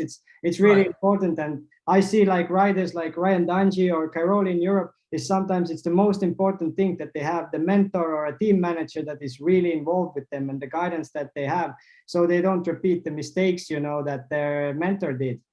Like, right. And the other thing too, like, you know, if you're going to go to Germany or you're going to go to Spain or whatever, you know, you might, or I don't know, or whoever, they might practice in Estonia on a sand track. And I'd come on and say, what are you doing? That ain't going to help you this weekend. We need to go find a hard, dry track. And, you know, if one of the tracks is hilly, where you got a lot of big uphills and a lot of big downhills, we got to find a place with some elevation change. That's what you need to be riding on. You know, of course, if you're going to go to Holland or you're going to Lummel or wherever, then yeah, of course, practice in the sand all day long. Let's go. But, you know, it's just there to kind of duplicate, you know, what you do. Like I know with some of the Japanese guys for Supercross, we would, you know, go there at not at 7 in the morning, because you're not riding Supercross at 7 in the morning. You start practicing at 12 o'clock. And we would stay until it was almost dark, and we would duplicate what we were going to do on Saturday night. Okay, you got a practice session, 10 minutes, go out and practice, have fun. Okay, hey, I think you need to, okay, now let's wait now. Okay, heat run. Let's go do your heat run, 10 laps. Okay, come out. All right, here's the time. Okay, oh, time to go out for the semi now. Another 8 laps. Go, boom, boom, boom. Then we would wait. Okay, now you got only 6 minutes, and then you got to go do a last chance race. After last chance race, you have 30 minutes, and now we're going to do a 20-lap main event. After the 20-lap main event, we wouldn't go home. Then we would work on stuff that I thought what would work for them, where I thought they needed to improve, and most likely it was probably in the whoops or whatever. So we would work on different technique in the whoops. I remember one time when Koji came over here, he didn't really know me, and this is back, I think, in '93 or whatever. And he, you know, my career's been over. He was a little kid when I raced in Japan or whatever, right? And he's just going on other people in Japan that know me, that work at the factory and everything, say, hey. And he really wasn't listening to me. We had a Japanese, I speak a little bit of Japanese enough to communicate, but we had a Shibata from Dirt Cool Magazine was there. And he really wasn't listening to me. And so I had to gain his trust. And I just told him, I said, look, here's what we're going to do. I'm going to go out and we're going to do a 5-lap race, because I know in 5 laps I can kick your ass. I can't go 20 laps, but I know I can go 5 laps. So we went out and we did a race. We came back in, and I had my bike on the stand, sitting on the back of the truck with my helmet off, and he came riding in, and I looked him square in the eye and I said, you ready to fucking go to work now? You need to listen to me. I'm here to help you. I'm not here to hurt you. I'm here to help you. So you need to listen to what I'm saying. And you know, when you do good, I do good. And I'm not going to steer you down the wrong side. You know, I remember another time we were testing, and it was for the Pasadena Rose Bowl. And we were at the Yamaha test track, and it's pretty hard and dry during the day. But we had a bunch of different cylinder combinations and stuff. And I was helping him test because he really wasn't a good test rider. And I liked this one setup that hit really hard off the bottom, but he didn't like it because it got a lot of wheel spin and this and that. He liked the one that was a little bit more mellower and stuff. So I asked him after testing, and my dad was his mechanic. And I asked him, I said, what cylinder you want to go with? He goes, I want to go with the one that's a little bit more mellower. I go, yeah, but Koji, you're getting a false reading here. It's hard, dry. You feel comfortable with the one. I know the other one's a little bit more explosive, but the Rose Bowl is in a bowl, and the moisture is going to come up. You're going to have great traction, man. You're going to need that extra power because it's going to feel like you're on a 125 or whatever. Right. No, I want to go with this one. So I said, okay, you're the rider. We have to honor what you want to go with. Right. But I did tell my dad, I said, look, bring that other setup. And sure enough, that first practice he went out, I'm watching him. He's coming up short on all the triples and everything. It just didn't have the power. And I knew it. So he came in and I said, look, Koji, can we put that other cylinder on that I like, please? And just try it in the second practice. And we did it, but it was a fire drill. Me and my dad had to, took, 2 sets of hands to get it ready to get it done. I mean, I couldn't imagine doing it now on a 4-stroke, because I was just thinking about that. Yeah. You can't do it on a 4-stroke. Yeah, You'd have to just do an engine swap or whatever. But anyhow, so he went out that next one and he was over jumping everything until he got used to it. And then he came back in and he had a big smile on his face. He was smiling. I go, Koji, there again, don't ever do that to us again. I'm only looking out for you. I know what's going to work because I've been there. So that was one rider that was very hard for me to gain his trust on, so. Yeah, I've coached myself a little bit in Estonia with the kids, and I see sometimes also with the parents, it's like they don't sometimes understand that us as former racers or champions or whatever, we have our name also out there. If I'm training you, like, I want you to do the best and you need to trust me to get the result. If you don't do exactly everything I say, or you start doing something on the side, it doesn't work out. If you don't trust the trainer, it doesn't work out.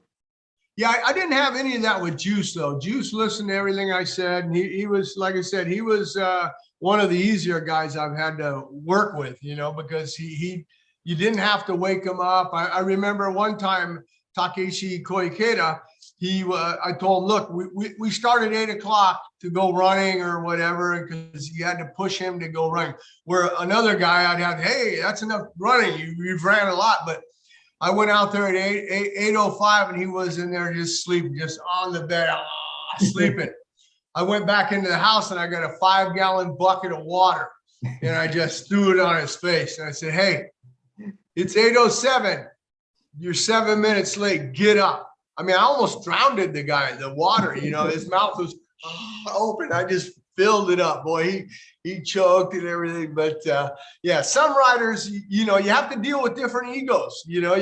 Some riders, you can push and get in their face and say, God damn it, come on. Yeah. And other riders, if you do that, they'll clam up. They think that you're mad at them or whatever. So you have to work with each rider differently. And know what motivates that guy. Some riders, motivate different, like Gannon Audet. He filled in for Monster Energy Pro Circuit a few years back or whatever. And I told him, I go, man, you're riding good, man. I tell you what, you get a hole shot, I'm going to throw you a couple $100. And you know what? He got the hole shot and I had to give him a couple $100. But then he learned how to run that pace up front, because if you're in the back, when you're in the back, you have a lot of things that can happen. And then riders always have a tendency to blame the other one. Oh, it's the other guy. He came down on me and he did this and he did that and he did this. I go, man, quit blaming everybody else. It's your fault because you didn't get a start. You need to get up front and start right. The biggest thing I can tell people, that in order for them to excel and move forward in their racing career, is when they accept blame. All the time, riders come in and they always go, oh, it's the bike, it's this, it's the track, it's it. Well, the track's the same for everybody else. It's not the bike. Accept the blame, and then now you can move forward and you can work on what that problem is. Yeah. Speaking about the starts, I definitely want to ask, you've been to the Supercross and Motocross for so many years, and we all, like even in Estonia, know Michael Essi and his starts. What do you think his secret to success with the starts, or how did he manage to get so good starts for so consistently and for so long? Like, was it the bike? Was it him? What was it? Like, I think it was in his head, in his mind, because, and he practiced a lot of starts. I know that. He was just, he had the confidence that, hey, man, I'm going to get the start every time. But here's the other thing with Michael Essi. Let me ask you this. You think if Michael Essi got a 15th place start, you think he could come through the field like a Tomac? Nope. So he knew if he wanted to be up in the top 5 or whatever, that he had to get that start. So he knew, he worked on that and he had the confidence. And, Mike's a great rider, But you know, there's no way. He's too small. He can't come through the pack like that. No way in hell. Did you think he was just good technique-wise, or did he time the gate actually? Because sometimes we see that some of the starts, when he missed time, then he hit the gate really hard. Like, did you think he timed it, or was it just the technique was so good that he won the starts? I think it was a combination of both. His technique was really good, and also, you know, watching the starting gate and, you know, just looking at, you know, what's going on, you know, with the gate and you know, timing it in your mind and watching and seeing what goes on. Sometimes you get a false reading. Somebody will hit the gate and then you'll think it's going, you know. You have to look down at the pin, your pin only, and you have to focus in on only your gate. You can't imagine, you can't worry about those other 39 gates if you're on an outdoor gate, or 21 gates. You know, there's 22 in the Supercross, but you can't worry about what the other guy's doing next to you. And, you know, and sometimes guys will flinch, you know, if you see a guy flinch, you know, you think the gate's dropping. That's just the technique that guy's trying to get you to hit the gate. You just pay attention to what you're doing and you'll be fine. Yeah, you have to be like a racehorse with the blinders on, you know, they don't see anything around. They just focus on there. Exactly. And you have to look at, you know, other starts. You know, you have to go down there and see what it's going to develop with, like the inside line. Are you going to get pinched off? Or if I don't get the jump, where am I going to go? What am I going to do? If I get a bad pick, maybe they had a bike problem and I got the 40th pick and I don't get the jump where I can close everybody off, then, you know, my second choice is to let everybody go and drop back and get underneath the guys and then go to the inside. Maybe I'll come out 20th or 18th or something. So there is a strategy to getting starts. Yeah, I definitely see him starting more outside also. Like I remember even Ricky said for the starts that it's almost like condition over position, but different guys take different choices. Like Ryan Villopoto, he was always on the inside because he wasn't that great of a starter. But with Mike, you see, always he was next to the doghouse. Like he was far outside for Supercross starts. Yeah, but if he's next to the doghouse, now you only got to worry about one guy to the right of you. There's no one to this side. So when you come out of that gate, you can go left or whatever. And, you know, some ruts are different. You know, a guy like Villopoto, he likes the inside because that's what I like when I was racing, because I like to do the pushing. I didn't like to be pushed out. You know, you get outside and that whole 10 or 5 guys will come in and they'll push you right up and over the track. You see it happen all the time in Supercross. You don't want to put yourself in that position, you know, to be left out, to hang out to dry going into that first turn, you know. Yeah, you can almost like control the inside and the back that way if you're on correct. Exactly. Yeah, only really good starters can go a little bit more far outside. Yeah, and Mike was a small guy, so he's not giving up, you know, the weight to Villopoto or Dungey that they have. I mean, you know, I don't know what Mike weighed. Maybe he weighed $140 or something, 140 pounds. These other guys are weighing 160, 165.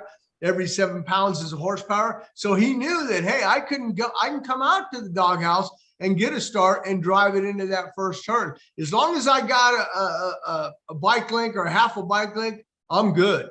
Yeah, I like that saying. Every 7 pounds is a horsepower. Like sometimes, when I speak with some coaches or other people outside of motocross, they don't think even that weight or some training or cardio is so important in motocross. But actually, everything is. It's more like even like cycling. You know, you have to be really lightweight for the start. You have to be crazy good fitness. You have to like be the whole package for motocross to make the results.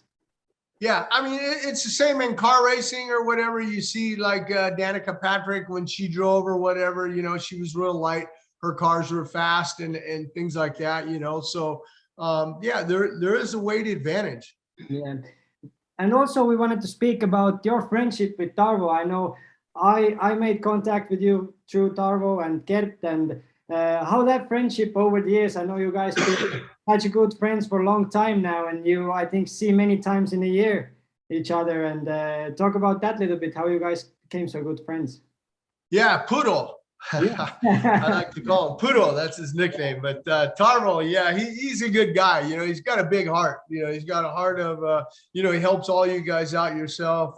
Gert Christinoff, you know, when Gert came over and I was training Gert and helping him and stuff, I was, you know, so happy when he won the GP at Lommel, you know, and, you know, it's funny, like you mentioned like Gert and, you know, we were at Joe Sutter's track one day and we were hammering motos and working with him and stuff. And then we were done. And I said, he started to take off his gear. I don't know if I think he ran in his gear. I'm pretty sure.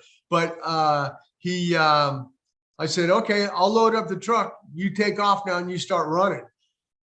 And he looked at me like he thought I was crazy. I go, no, I'm serious, man. I'll catch you in the truck. I'll load the bike by myself, put everything away. You need to start running, you know, and because, you know, a lot of guys, they'll run in their, you know, t-shirt, you know, or they'll short pants or whatever, but that's not like running in your motocross boots and helmet and everything. You know, that's heavy. You crash or whatever, you got to run to your bike or something. You need to run, you know, not every day run in your boot, but mix it up, you know, once in a while. And I remember one time at LACR, because Gert, he has his shoulder that got messed up when he was a rider, young kid, and it popped out. And so me and Tarvo, we were in the emergency room back when you could, my wife, Melissa, she worked at the hospital, so at Northridge. So we were able to go in there, me and Tarvo with the doctors, and we're pulling on this shoulder, trying to pop it back in and stuff. And I'm looking at Tarvo and I go, Tarvo, it ain't going, man. Oh, it can go, it can go. I go, no, Tarvo, it ain't going, man. The doctors are going to have to, you know, put a sedative in them, relax them, and then it'll go back in. But we can't do it. It was 3 guys, me, the doctor, and Tarvo trying to pop it back in. No, he's got a heart of gold. It's just, you know, him and his wife, Kate, you know, they're good friends. And, you know, they came to my son's wedding. And, yeah, Tarvo's a great guy. You know, he's just one of those guys that'll do anything for you. Yeah, exactly. So, okay, we're going to start closing this one up, but we have some motocross questions in general. Like, what is the biggest improvement in motocross from your time racing to now that you think, and what is like the biggest thing that you miss from the old days? If you can sum it up for us. Yeah, your first question, Erky, you know, what do I think?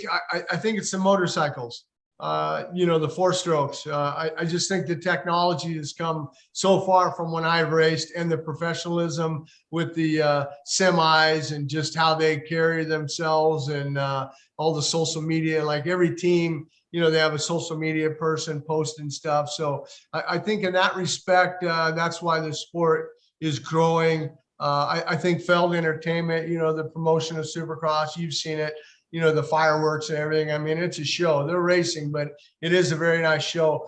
Opening up the pits, you know, the pits were open when I got, but there's more things to do in the pits now, you know, to interact in with, you know, they'll have a stunt show, freestyle guys, whatever. I think that, and like I said, disc brakes, water cooling, 4-strokes, you know, just the motorcycles are beasts. You know, I think that's what, you know, what I would say would be the most noticeable would be the equipment, you know, and the technology. Like I said, they got a computer now. The engineers plug it in, they can tell, oh, this, that, no carburetor, you know, fuel injection. I mean, it goes on and on, you know, aluminum frames versus steel frames. You know, just everything in general. The only thing I don't like are the foot pegs. I think that everybody should be on stock foot pegs, you know, because that deal with Dean Wilson in St. Louis, man, that would have been bad if he would have got hit in the chest or something. Yeah, that might not have been good. But I think that if everybody's on the same foot peg, you know, that they both got a problem. But, you know, when I rode, the foot pegs were only this wide, you know, so, but yeah, what was the second question you said? I said, what was the biggest thing? I think the foot pegs were already the answer for the second question. I said, what did you miss the most from the old days? Like, was the 2-strokes, or was it just some atmosphere at the races? What do you think misses?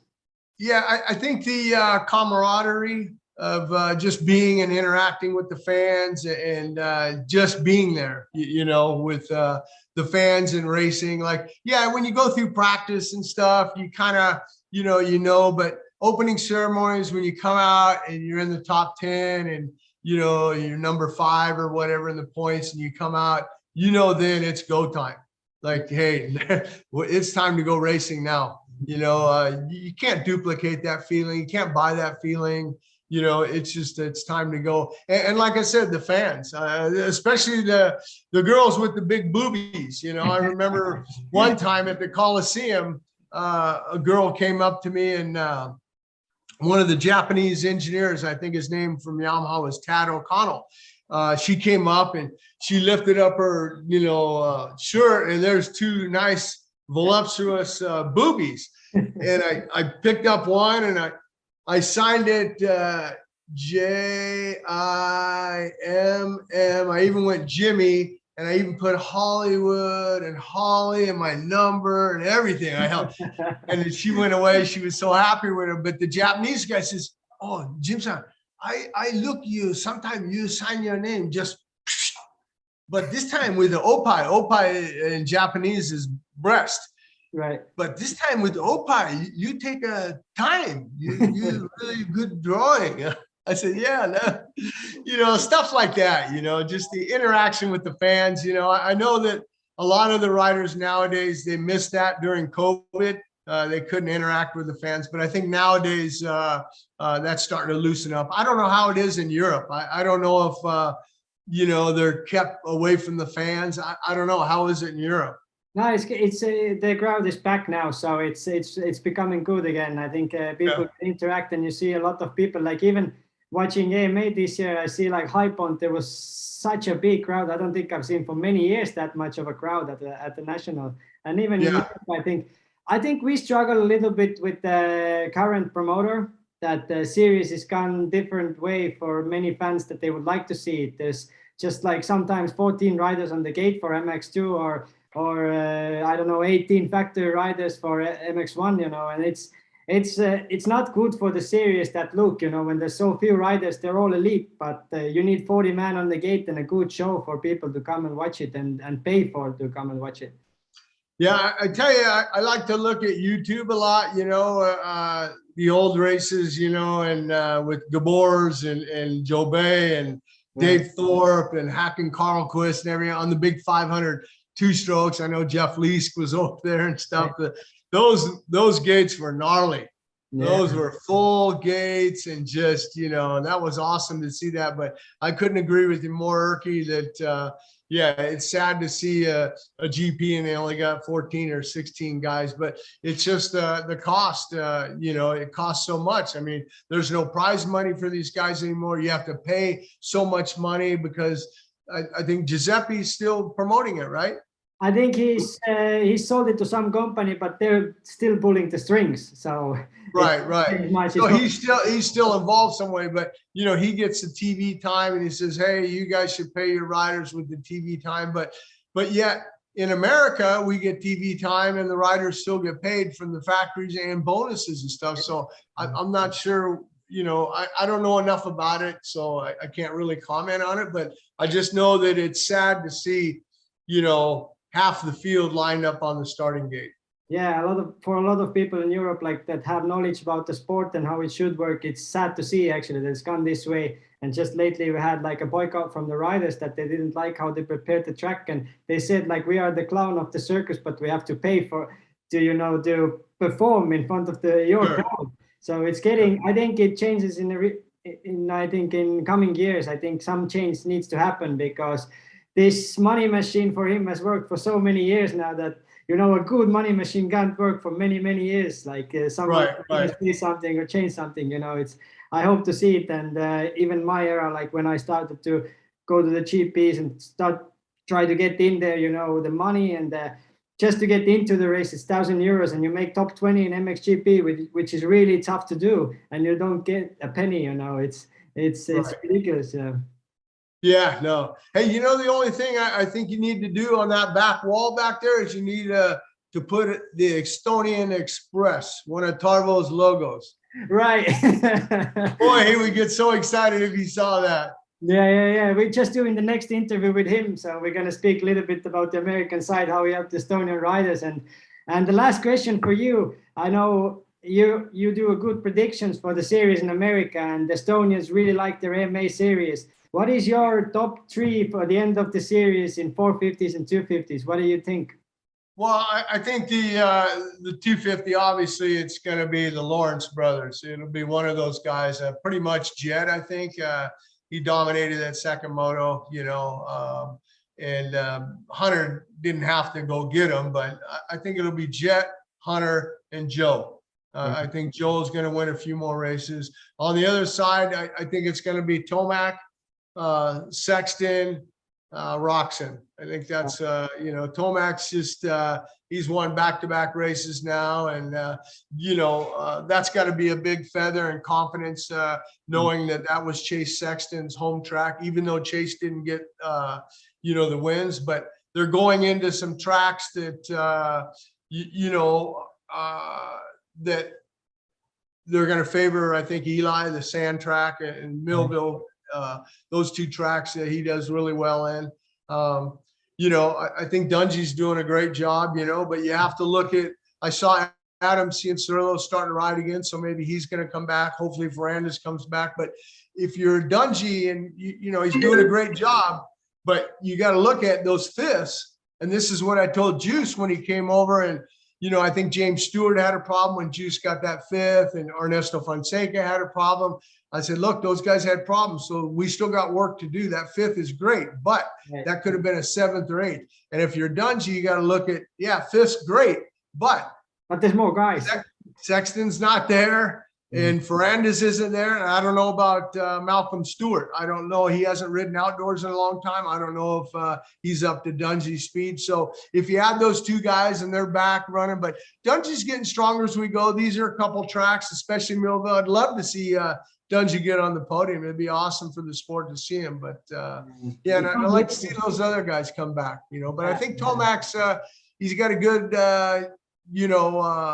he knocked off a lot of points. Sexton's still got the points lead, but he'll have to come back.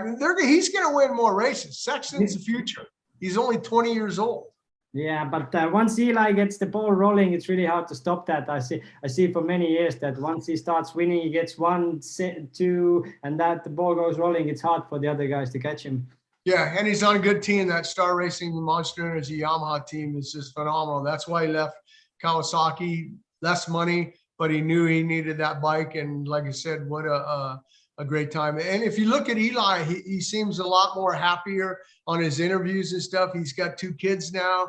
I think he's in that next chapter of his life. I mean, he's at the final chapter of that book, and he's going to turn the page and move on to something else. Yeah, and for the outdoors, he's, fitness-wise, he's a freak, he's a fit guy, and outdoors it shines, when you have a good pace and strong cardio and everything, he really shines in the outdoors.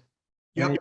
In America, especially, like I myself raced, I remember it's like in our Celsius degrees, it's 40 degrees outside, and you have to ride a motorcycle with the gear on. It's really tough, We don't get that a lot in Europe.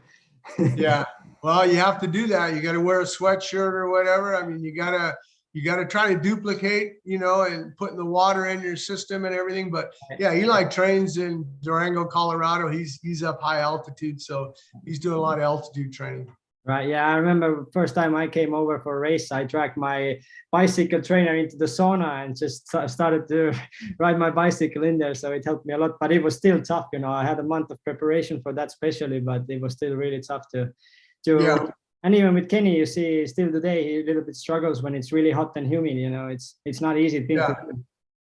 Well, and the other thing too is, for me, I know when I was racing, I would go in the sauna and do push-ups or setups or whatever. But the ultimate was to move. I had relatives in Nashville, Tennessee. So I went to Tennessee to get used to that humidity, because we don't have that humidity. We have dry climate. Yep. In California. So, and a lot of the races were in the East Coast, and that humidity is, 100% humidity. I mean, it's just killer. But I'm sure you have that humidity in parts of Europe. I know down in Spain or whatever, it's more a drier climate and stuff. But Yeah, no, it's going to be a good championship. I know Anderson, he's going to win some still, you know, there'll be other guys that win. Eli's very smart. If he doesn't feel it today, he's not going to crash and throw it away. Where I think maybe a guy like Sexton, being young, he would have a tendency to maybe throw it away. Like Colorado, I don't know how in the hell he had a big lead last lap. A lot of people over in America said, oh, well, that was to help Honda and Kenny win the champion, get the win for, because he had no way of getting the overall. I said, there's no way he's going to lose. These guys don't give away wins, you know. W's are no way. No way. And especially if you lose the championship by 3 points, you look back at that race and go, I gave away 3 points. Yeah. So. Hey, it was really nice talking to you, a lot of knowledge, and it was good to have you on the show. Really good catching up with you. Yeah, I really appreciate your time, and hopefully in near future I come over to America and we can catch up. Yeah, we'll see you in Supercross. Yeah, thanks. Hey, say hello to all my friends in Estonia. Oh, you know, another thing, one time when we were in Colorado, real quick, is you talk about the altitude, how high it is. Right. Mark's wife, Marilyn, she passed out. She had to go to the Alpine Stars Mobile Medical Unit because she had passed out because it was hot. She wasn't drinking enough. The altitude got her, altitude sickness, and she passed out. She was okay though, but just I know it's hard for people, you know, that altitude. Yeah, definitely, yeah. And as we speak, Eli trains there, and that's why he's a freak of nature. You know, he just strong till the end of the moto. Like, all right. Well, make sure you say hi to your dad. I'll see you guys later, and ciao. Ciao. See you.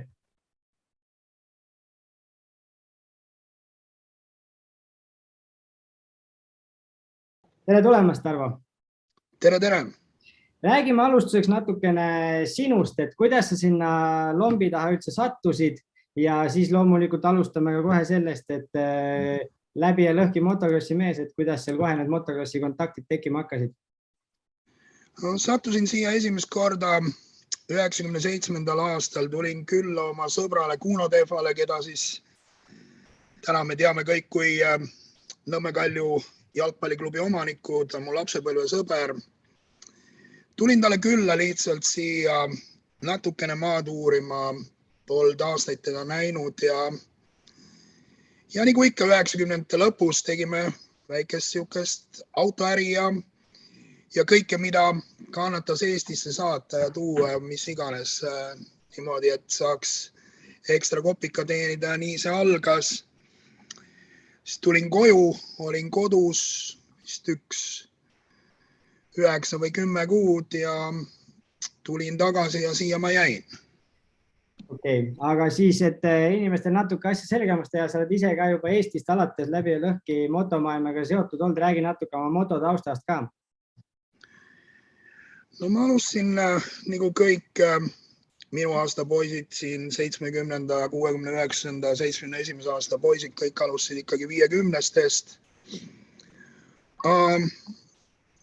Tallepti klubis, kuna mu isa sõitis vormeliga, küll ta üritas mind kaardi peale sõitma panna, aga kuidagi ei istunud mulle see, et ikka käisin taga seal klubis kaasas ja seal olid siuksed mehed nagu Lembitroop ja Raul Sinimaa, Jüri Raudsik, kes sõid põhiliselt talvel oma lihtsalt füüsilist vormi hoidmiseks ja nii nad mu üleselt kuidagi võtsid, et mis see poiss seal ikka passib seal autode vahel, et Raul ja Lembit siis ehitasid mulle vana 5-käigulise seti. Igavene vana junn ta oli, aga hea madal oli ja sõita taga sai ja mingisugune väike rada oli ka meil seal angaari ümber, nii et nii see algas ja siis läksime üle 50-ste peale. Ma arvan, ma alustasin vast äkki siukse 7-8 aastaselt seda sõitu ja nii ta läks. Tolle aja kohta parajalt vara ikkagi, et mängib ikka rolli alati, et kui isa on motomaailmaga seotud ja teades, et sellel ajal paljud poisid alustasid alles 14, 15, 16. Jaa, kindlasti, aga noh, mina siis tekkis siuke, et siis oli nagu siuke 50-ste noorem grupp oli vist äkki oli 10-12 või oli äkki 11-13 ja siis läks edasi 14-16 oli see vanem grupp ja peale 16, kui said siis mootorrattajuhi load, siis juba läksid automaatselt üle võrriklassi. Ja niimoodi ma seal selle 50-sega sõitsin, ma mäleta, kas oli äkki 85 aasta ma tulin Eesti pronks olin 86, ma võitsin, 86 tulin ka noorte liidu meistriks, nii et juunioride meistriks tähendab. 125 klassis ja nii ta läksin, ma sain omale siukse mitte meeldiva trauma Türi staadioni krossil, mille tagajärel ma veetsin peaaegu aasta aega haiglas. Nendest 7 kuud Leningradis uurimisinstituudis, kuna Eestis siukest juhust ei olnud keegi näinud, et ma kaotsin oma õiged häälepaelad ja põhimõtteliselt õppisin uuesti rääkima. Ja, et krossi karm pool see on, et tõesti, ütleme, ma olen ka läbi lõhki krossi maailmast veel olnud ja sellist vigastust nagu tihti peale ei näe, et Türi staadion krossil, see oli sellel ajal päris vägev üritus ka, et eks see rada oli natuke muidugi tehnilisem ka kui mujal, et mäletad, mis seal täpselt oli ja mis seal tookord juhtus? No rada oli jah seal siukene, et eks keegi oli seda kuskilt vanadest videotest või kuskilt näinud, milline see rada võiks olla siukene väga ohtlikud hüpped. Seal oli siuke kaameliküür, kus oli peale suurt hüpet, kui keegi mäletab seal taga, sinu paps kindlasti mäletab seda, oli siuke suur mägi ja sealt võrriga ikka pidid täiega tulema, et sealt sellest kaameliküürust üle saada. Ma sattusin kuidagi, Vaaderpäis Sivo oli minu ees ja midagi tal juhtus, kas ta tuli käik välja või midagi juhtus, et ma võtsin korraks gaasi maha ja me olime ühes soones.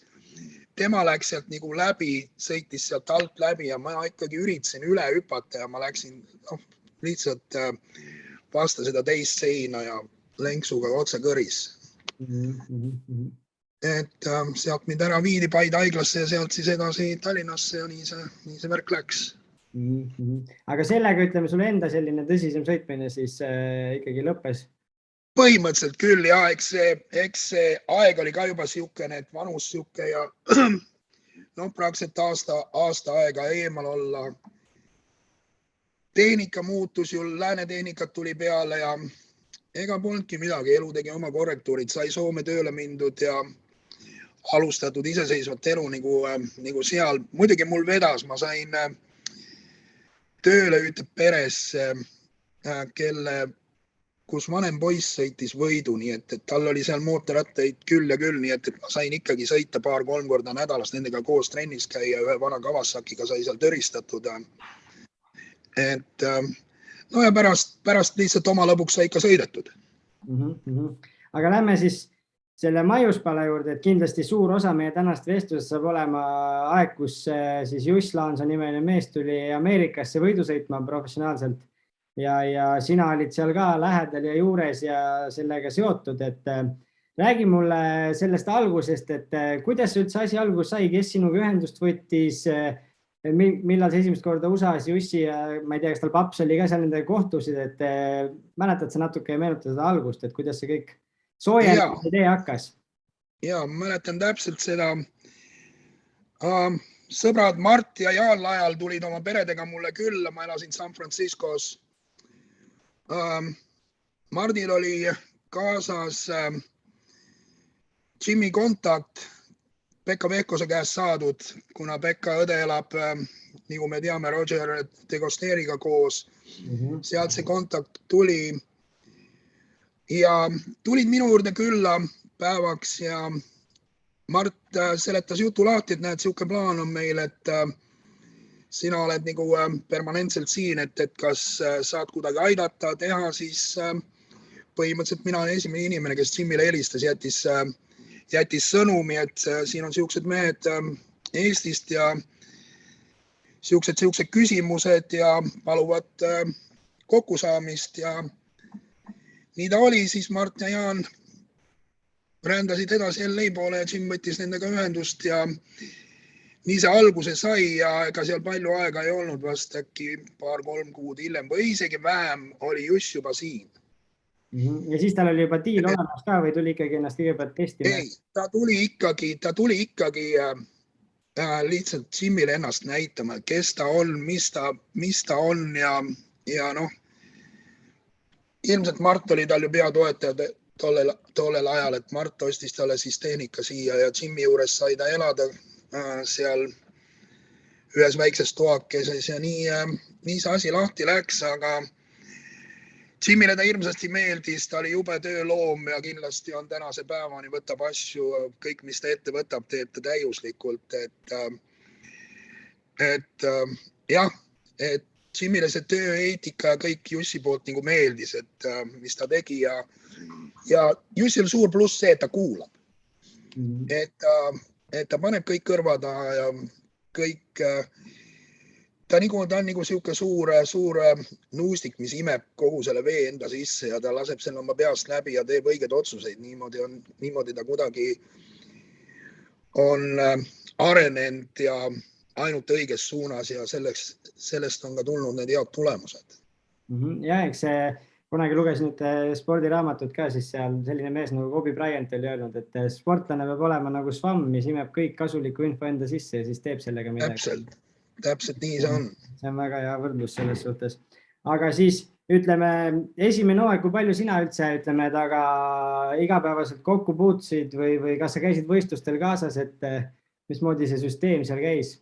Ja no ma hakkasin ikkagi Jussiga käima, esiteks noore poisena nagu Juss tuli siia, eks tal oli natukene siuke koduigatsus ja uus koht niivõrd kaugel kodunt, et see ei ole, et sa Euroopast tuled, hüppad nüüd lennuki peale, et lähen nädalavahetuseks, lähen koju, et näen omasi.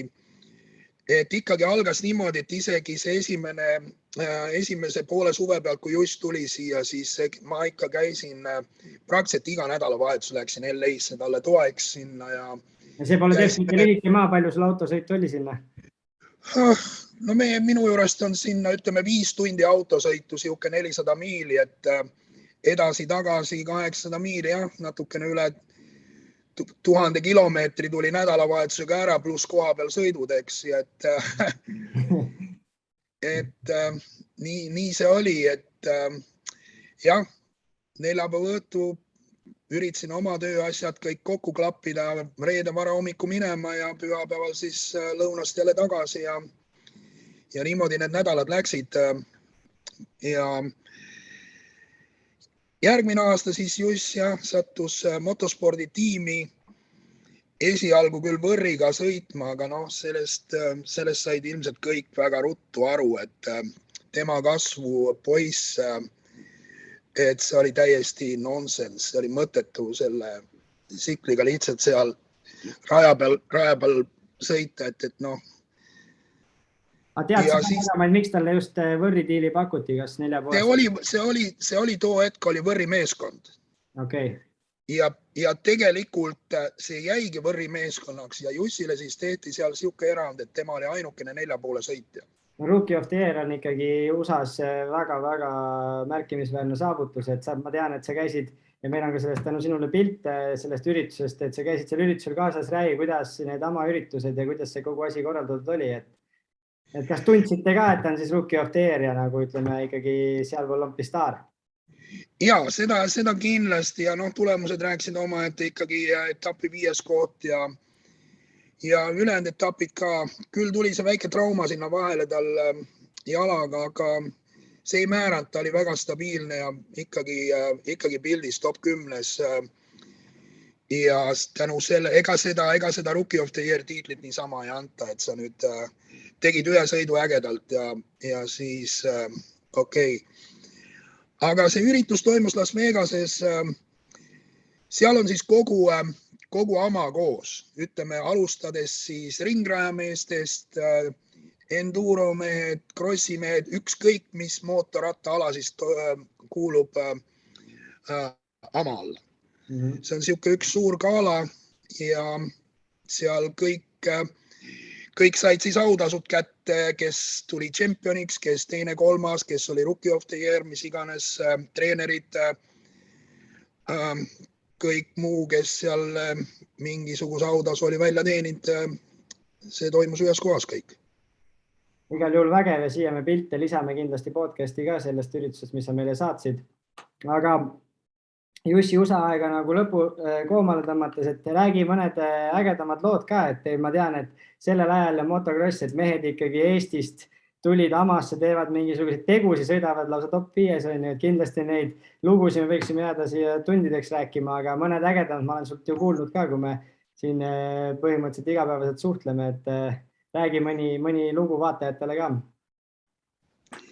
No üks lugu juhtus Glen Helenis, oli remmi võistlustel, said ise seal sõitnud, et kuidagi nad sattusid selle, ma arvan, et see oli Maika lessi, mitte Jeffa lessi, aga Maigiga nad kokku said seal kuidagi ühes kurves ja Maik vist oli natukene liiga äkiline, nagu tahtis Jussi seal välja võtta ja siis nad seal pikali panid ja kuidagi see Maigi sikkel jäi sinna alla, siis ta rebis sealt alt selle sikli välja, siis Juss läks 2 jalaga tema sikli peale ja hakkas oma siklit üles tõstma ja vajutas talle suretusnupu peale, et suretas Maigi sikli välja ja pani ise edasi. Et see oli siuke üks ägedamaid asju, aga ja noh, igasuguseid. Nad tuli mingiks ajaks vähemalt hüüdnimi ka, et Kill Button. Eesti keelis. Eks neid lugusi on siin jah igasuguseid ja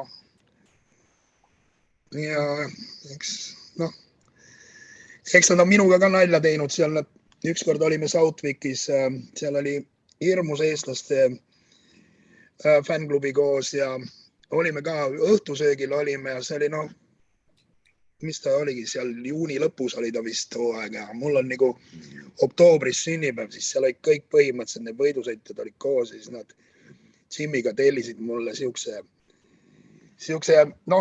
veerand torti ja seal siis hakkasid laulma seda sünnipäeva laulu mulle, ma olin näost punane, et suve ma ei saanud aru, mis toimub. See on usas komme jah, et ja siis kõik see restoran, kõik, ma arvan, seal võis olla üle 100 inimese ja kõik võidusõitja teeks. Mitch Payton oli meil 2 lauda edasi, kõik tõusid püsti ja plaksutasid. Ma pole nii punane näost vist kunagi olnud. Selle taga ma ei rääkinud, usas on selline komme, et kui söögikohas kellegi laulma hakatakse, siis tuleb kogu restoran kaasa. Jah. Vägev. Aga siit loost ja minu enda kogemust teades, et siis jäi sulle selline kontakt sellest Jussi ajast usas nagu Jim Holley, et kuidas üldse teil see sõprus kasvas ja kuidas te edasi suhtleme jäite, et läbi tema oled see kui edaspidi nii mind kui Kert-Kristiinut kui kõiki paljusid teisi Eesti sõitjaid aidanud, et kuidas see värk teil kestma jäi? No Jimiga on siuke lugu, et jah, ma tunnen teda tänaseks päevaks juba pea 20 aastat, 19 aastat. Temaga on väga liitne, temaga peab olema ülimalt aus, kuulama teda. Ütleme niimoodi, et mis ta ütleb, see ka tavaliselt reeglina on õige ja kui ta sulle ütleb, annab mingi kohustuse, et tee seda. Näiteks me olime ju 8 Jussi sõitudel kaasas, ega siis selle 4,5-ga Jussil ju kedagi muud ei olnud, tal oli oma mehaanik siukest, Jim oli ikkagi coach tal ja eks mina täitsin siis muid kohustusi, mis olid nagu siuksed tavakohustused seal natukene aidata prille teha ja mis iganes seal, tavaline siuke abimehe töö, eks. Ja eks me seal käisime ju aastaid koos ja niimoodi see sõprus tekkis kuidagi, et väga raske on ta usaldust nagu võita, aga kuidagi see läks niimoodi, et meil jah, see sõprus kasvas. Ameerikas on väga lihtne asi, et siin jõulud ja siuksed muud pühad on siuksed väiksed pühad, aga tänupüha on siin kõige suurem püha ja see on perepüha, seal tavaliselt ei ole võõraid inimesi, seal on lähimad sõbrad, sugulased, eks. Ja siis ma sain nagu aru, et meid kutsuti Kaidiga sinna siis nagu Thanksgivinguks nende juurde, LA-s, et siis sa said nagu aru, et see sõprus on nagu tõeline, et tavainimest siuksesse kohta ei kutsuta. Ja niimoodi on ta läinud, eks ma olen Jimiga kaasas käinud ju superkrossidel mööda Ameerikat siin ja põhimõtteliselt hotellituba jaganud ju aastaid koos. Ja nii ta on läinud nüüd, kui ta on, ütleme niimoodi, pensionipäevi pidamas. Et jah, käime üksteisel külas, vahest ta helistab mulle täitsa suvalisel ajal, et Tarvo, mis sa teed, et kuule, mul on igav, et mul ei ole mitte midagi teha, et davai, et ma lendan sinu juurde, et on sul aega, oled sa kodus 2-3 päeva. Nii ta on teinud, tuleb lihtsalt külla vahest 2-3 päevaks ja käime sööme, sõidame ringi, käime vahest pesapalli vaatamas ja siukest tavaline puhkus, ütleme 2 päeva siukse üle 2-3 kuu niimoodi me teeme.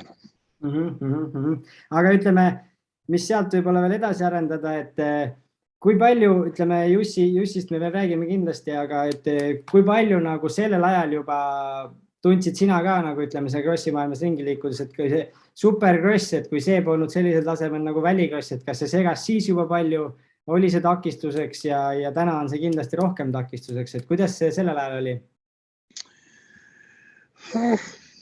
No ma ei oska öelda. Ütleme niimoodi, ega me teame ju ajaloost, et ega väga palju siin peale prantslaste ja lõuna-afriklaste ja kes siin veel on, ei ole läbi löönud, ütleme, superkrossis ja motokrossis, et eks me tagantjärgi oleme kõik targad. Ma arvan, Juss hirmsasti tahtis proovida seda superkrossi. Loomulikult seal oli tead rahad, võrreldes autoriga ikkagi sõites need boonused ja asjad, kui sa ikkagi ööshowle said, sa olid tehtud mees.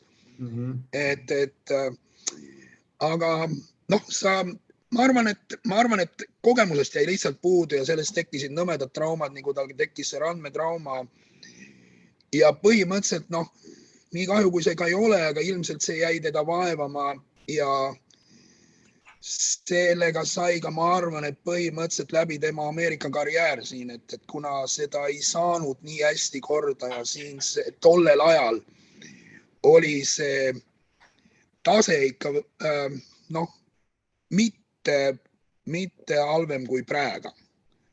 Et seal oli ikkagi kiired sõitjad ja Ricky Reed, kõik nende hiigelajad, James Windhamid, kõik siuksed vanad legendid, ütleme niimoodi, eks. Tänapäeval on noored poisid peal, et jah. Ma arvan, et jah, võib-olla oleks pidanud selle vahele jätma, aga nagu ma ütlesin, tagantjärgi me oleme kõik targad. Ja, et eks see superkross ongi ja me oleme isegi näinud, et lähevad kas prantslased või isegi kus kodus sõidetakse superkrossi, et ega see alustamine sinna, üks asi on meil see selgeks õppida, nagu ma ise olen superkrossi rajal sõitnud, aga teine asi on 20 mehega koos seda teha ja kui heinapakid ka äärtes on, et kui sa välja keerad praegu, see mingi nalja asi ei ole, et kes seda oma silmaga näinud ei ole, millist need lained ja hüpped seal raja peal on, et see telepildist ei saa mitte kunagi aimu sellest, mis see tegelikult. Väga raske ette kujutada, see on tõesti, seda ongi võimatu ette kujutada, kui sa seda ise näinud ei ole. Ja. Aga siis olen olnud ise vuupside põhjas, kui vuupsid on mul siiamaani, nii et need on algatuseks, et sõidetakse küll maha natukene pärast, aga jah, nii ta on. Aga täna, ütleme, kui mõni Eesti poiss tahaks tulla ja sõita Ameerikas, võib-olla mõned mõtlevad, et eks meil kõigil krossipoistel see nii-öelda selline suur unistus, see USA supercross on, et võtaksid sa mõne Eesti poisi vastu, aitaksid teda seal, kui tulevad perega varakult, võib-olla 65 juba hakkavad supercrossiga õppima, et on see võimalik? Kindlasti on see võimalik, aga ma arvan ikkagi, et see ei ole nüüd esimene samm, mis tuleks teha. Esiteks peab aru saama see, et sa ei saa pendeldada Euroopa ja sa pead tulema siia ja olema siin hooaja. See nõuab küllaltki palju finantsi. Teine asi on ikkagi see, et noored poisid, kes tulevad 65-ga, ütleme, peaksid pingutama nii palju, et saada Lorettasse kvalifitseeritud. Sõites amatööride cross ja sealt saada siis nagu programmi, nagu on siin see Team Green programm. kõik nad on ju läbi selle tulnud, ükskõik alates Villapotost, kui kõik tänapäeva ja eelmised nagu Stewart ja Ricky, kõik on nad läbi selle ju tulnud. Et see on... Ameerikas on selline nii-öelda amatöörid, Euroopas öeldakse nende kohta noored, et noorte arendusprogramm, et nad korjatakse varakult üles ja tehakse nendest siis... Täpselt nii ja Team Green ka tagab kõik tehnika põhimõtteliselt. Sa tuled, nii treeningud, kõik on ühistreeningud, kõik asjad, McRatt on seal väga palju seotud. Siis ütleme, kõik tehakse sul põhimõtteliselt ette taha ära, lihtsalt ole mees ja tule kohale nii trenni kui võistlustele ja nii ta on. Luuakse kõik võimalused. Ja KTM-il on midagi taolist. Vanasti oli ka Suzukil, aga tänase päeva Suzuki staatust teades, ega seal palju järgi midagi ei ole enam, aga KTM-il on vist Orange Brigade on ju, Orange Brigade ja siis on Team Green ja need on 2 tükki, mis on, mina arvan ikkagi, et see on ainuõige, kuidas alustada. Et see, et siia oma pead tulla nühkima hakata kuskil, ma arvan, et see on jube raske. Uues keskkonnas ilma kontaktideta keeruline on ju, aga kui on ja Loretal silma paistad, siis kindlasti on USAs võimalik ka sinna rosterisse silma jääda. Sellest sa tead ju ise, ega 65-aastase või 65 poisist, vanad nad on seal 7-8, eks. Ega sa ju ei tea täpselt, mis tast tuleb ja kuidas ta areneb, et eks ühed arenevad kiiresti, teised vähe aeglasemalt ja pärast arenevad järgi ja kes põleb läbi, kes jääb kestma, need on kõik siuksed asjad ja seal on ikkagi professionaalsed treenerid ja kõik selles mõttes, et nad ikka jälgivad, kuidas seda teha. Mina arvan, et tänasel päeval, kui Ameerikasse tulla, tuleks mõelda 2 korda ja teha seda asja õieti, ikkagi üritada kuskile programmi saada.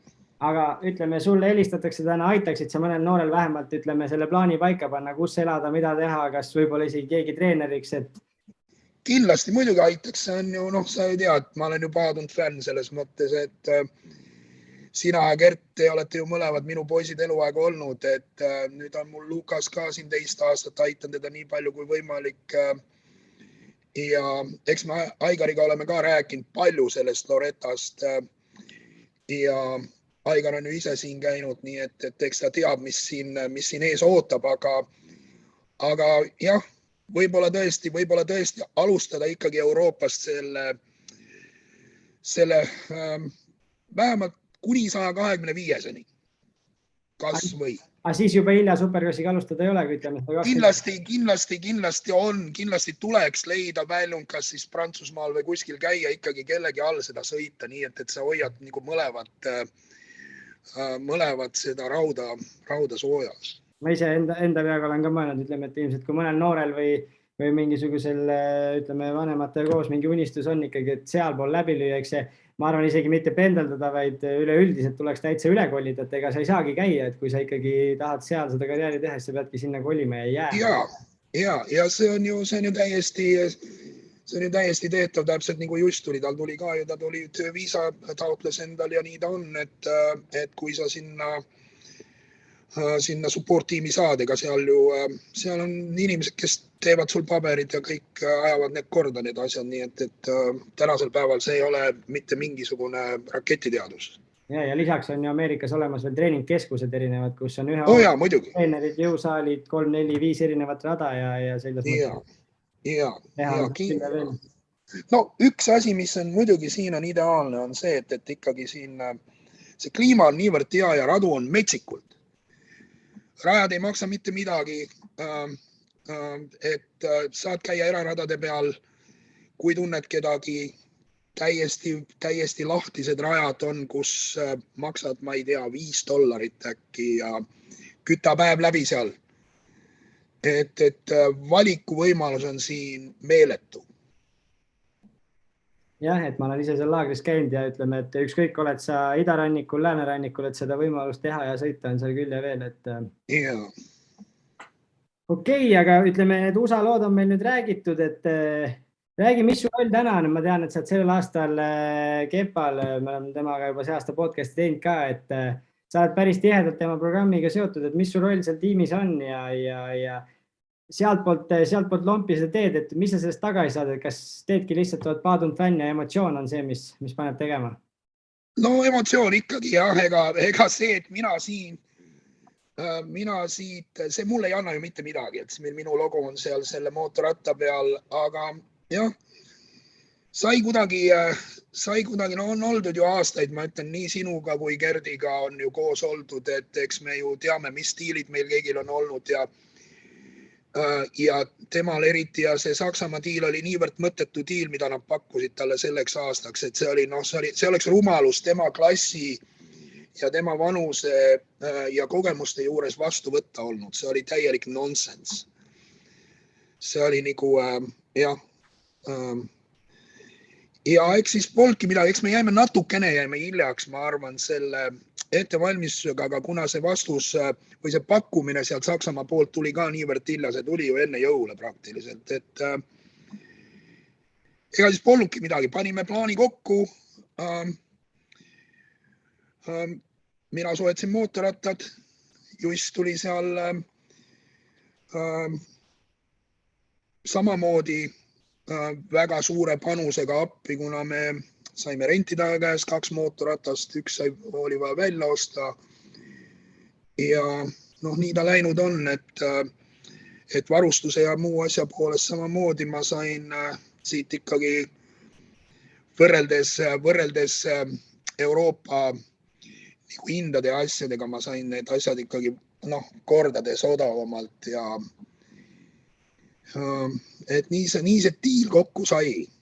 Jah, et protsessidega on samamoodi, et kui mäletan, et kui mul paps sõitis või midagi, et siis oli, kui said produkti ja said veel raha ka, ütleme, sõitsid mingite prillidega, et siis mingi hetk, ütleme, kui ma noorem olin, siis said lihtsalt produkti, raha ei saanud, täna on vaata, et produkti ka raske saada, et tahad tasuta endale prille või saapaid saada, siis annab seda diili välja ajada. Ja täpselt, selles asi ongi ja Euroopas on see kindlasti veel raskem kui siin, et jah, üldse see MM-i karussell, see näeb nii mõttetu välja minu jaoks praegusel hetkel, et see raha, mis sa maksma pead seal, et seda sõita, põhimõtteliselt võib ju ükskõik, kes selle 1000 eurot maksta sinna, ta saab ju puuda niikuinii. Täpselt nii, et täna sellest on tekkinud ikkagi nii-öelda see, ütleme seal peale 20 sõidavad ikka nii-öelda rikaste papade pojad, kes teevad seda peaaegu tobi korras on ju. Täpselt. Et nii kaua, kui seal ei ole hommikul üle 40 mehe kvalifikatsioonis ja ei pea ennast peale sõitma velinast väljas, et nii kaua see sari on nagu devalveerunud nii-öelda. Täpselt nii ja ütleme jah, see top 10 kuni top 15 on ütleme siuke tasemel, pärast seda kukub see kuidagi ära nagu peale 15, et nii ta on, jah. Et sellised, ütleme nii-öelda semiprofessionaalid sinna täna enam ei lähe, et kui vanasti need kõik käisid seal raha teenimas, siis praegu oled eliit teha see sõit ja siis sa sõidad seda, aga ülejäänud mehed, nendel peab juba enda rahakott kaasas olema. Me rääkisime, et esimesed 15 seal on ütleme siuke tase ja võib-olla kes siis teenivad raha, ma ei ole nüüd päris kindel, et ma ei ole väga palju jälginud MM-i peale seda, kui Tanel enam ei sõida seal aga jah, nii ta on. Natukene pettumus on see sari praegusel hetkel. Aga USA versus Ameerika meil alati teema olnud ja ma tean, et ma hoian ju kõigel silma peal, sa oled isegi siin nii Eesti kui muude eurooplastega siin see USA versus Ameerika, et kummad mehed kõvemad on, see diskussioon on alati õhus olnud ja tundub, et USA mehed on sellel aasta loos, et oskad sa meil ennustada ka, et sellel aasta on USA's rahvuste kross, et kes peale jäävad, kuiv reetpaad, ühtegi piiska vihma rada selline nagu reetpaad on, võidavad ameeriklased ära? Ma pakuks välja, et jah. Ja ühe tähtsa teemana kindlasti, mida me siis tahtsime rääkida, on see, et millest kindlasti on USA's paljudel Eesti krossimeestel ka kõvasti abi olnud, on siis ütleme teadupoolest Ameerikas on spordimeditsiin väga arenenud, et Eesti krossimehed, kaasa arvatud mina ise, mu isa, Kepa ja Juss, kõik on siis saanud USA's tänu sinule, ütleme, spordimeditsiinilist abi, et kross on selline vigastuste rohke ala kahjuks ja eks see taastumise kiirus ja kõik on oluline, et räägi, kuidas te selle tiimi leidsite ja mis värk sellega oli? Noh, tänu ainult minul on ilmselt väike liialdus, ikkagi need sidemed tulid Jimmi poolt ja jah, kahjuks nii see on. Motokross on brutaalne sport, et vigastused on lihtsalt tulema ja need vigastused on piisavalt rasked, et näiteks nad võtavad aega ja tänu sellele jah, me leidsime siin doktor Artur Ting, ilmselt see nimi ei vaja maailmas väga palju tutvustust. Ta on üks kuulsamaid kirurge, kes on ka peaarst nii San Francisco 49ers on profi jalgpallimeeskond, San Jose Sharks on NHL-i hokimeeskond ja Golden State Warriors on siis korvpallimeeskond. No see on üks kindlasti asi, et nad teevad, neil on nii palju USA's tööd, sport on USA's nii suur, eks ju, et neil on ka kogemust ja seda igapäevast tööd palju sportlastega, et nende tase ongi ju tänu sellele ka niivõrd hea. Ja mitte ainult sportlastele tahan veel siin kord rõhutada, et ma olen tema, ütleme seal selles nagu office'is olnud niivõrd palju, et seal jääb suu lahti, keda ta aidanud on alates filmitähtedest, Denzel Washingtonist, Leonardo DiCaprio, Matt Damon, siis kõik võimalikud motomehed, Travis Pastrana, Selg, James Baba Stewart, Andrew Short, Doug Henry, kõik just name it, ringrajamehed. Ja see on, ei oskagi neid nimesi kõik ette lugeda, aga jah, see on väga äge koht ja hästi asjalikud inimesed teavad täpselt, mis nad teevad. Ja ma olen ise seal office'is käinud, me saame kindlasti vaatajatele siia pilte ka panna, et nende see, ütleme, rehab center ja see, kus nad siis opiks ette valmistada koosolekuid peavad, et need seinad ja kõik riiulid on maailma tipp spordistaaride ja kõigi muude tänuavaldusi ja pilte ja varustust ja asju täis. Ja mul oli ka üks väga huvitav seik seal siin Juss kukkus oma jala Colorados puruks alt sealt kuskil hüppeliigese juurest. Väga nõme situatsioon oli. Ta vist ise ei saanudki aru, kuidas see juhtus, et ega ta ei saanud vist hästi aru, kas ta pani jala maha või ta sai pihta kaasvõistleja käest, et kuidagi see nii väga arbetult juhtus ja õnnetult, et puruks jalg läks ja siis ta helistas mulle Coloradost, et Tarvo, et nüüd on lennuki peale tulek, et kas sa saad Arturile helistada, et mul oleks vaja, meil on 2 nädalat või oli see 3 nädalat oli vahe Nationalidel, vanasti oli see programm natuke teistsugune. Et kas sa saaksid helistada, kas sa saaks mind ette võtta ja loomulikult ma helisin. Artur ütles, et ma olen praegu teel lennujaama, et ma lähen, kui te siukest korvpallurit kunagi mäletate, on Yao Ming oli, see oli üks hästi kõige pikem hiinlane, ma arvan. Ta oli teel Hiinasse, Pekingisse tema isa opereerima. Tal oli lihtsalt mingisugust asja ja ma ütlesin, et meil on siuke asi, et kriitiline ajaga ja ta pööras lennujaamas ringi, ta muutis oma reisi ära, tuli kohale, lõikas Jussi ja siis läks uuesti lennuki peale järgmine päev. Et see ongi just eriline, et seal nagu sportlaste jaoks tehakse midagi eraldi, et kui siin võib-olla saad mõnikord abi, et siis tihtipeale ootad seal kuskil ooteruumi, siis kui sinu kord tuleb, on, aga seal on just see, et kui sa tuled, siis võetakse sind ette, saad sportlane, sul on alati juba eile oli vaja, kuigi eile oli vigastatud polnudki, et see on nagu oluline spordis, et juttu kiiresti korda ja taastuma. Huvitav asi oli veel selle juures, et ma seal siis ootan seal selles ees ruumis nii kaua, kui nad Jussile panid siis narkoosid ja hakkasid lõikama ja järsku Artur tuleb välja ja ütleb, et kuule Tarvo, tule sisse, et meil pidi üks õde ära minema, et teise operatsioonile, et meil on nagu staffi vähe, et kas sa saad tule siia, hoia siin mingit asja. Ma läksin sinna sisse, siis loomulikult vaatasin, seal olid laua peal, olid täiesti tavalised tööriistad, mis on akutrell, Makita akutrell, kõik, mis iganes, mida iga ehitusmees kasutab igapäevaselt oma tavalises töös.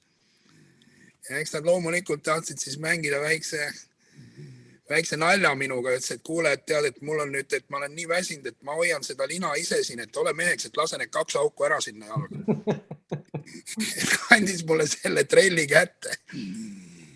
Ja no mitte, et ma kardaks või tunneks ennast pahasti nagu haava või vere suhtes või mis iganes, aga lihtsalt kui lihtne, kui brutaalne see on, millega inimesi kokku lapitakse ja seal teisel pool seda väikest linakest oli siis, ütleme niimoodi, et kuidas seda väljendada, külasepp, siis tegi seda plaadikest seal, mis sinna jala sisse oli vaja panna täpselt selle luu järgi.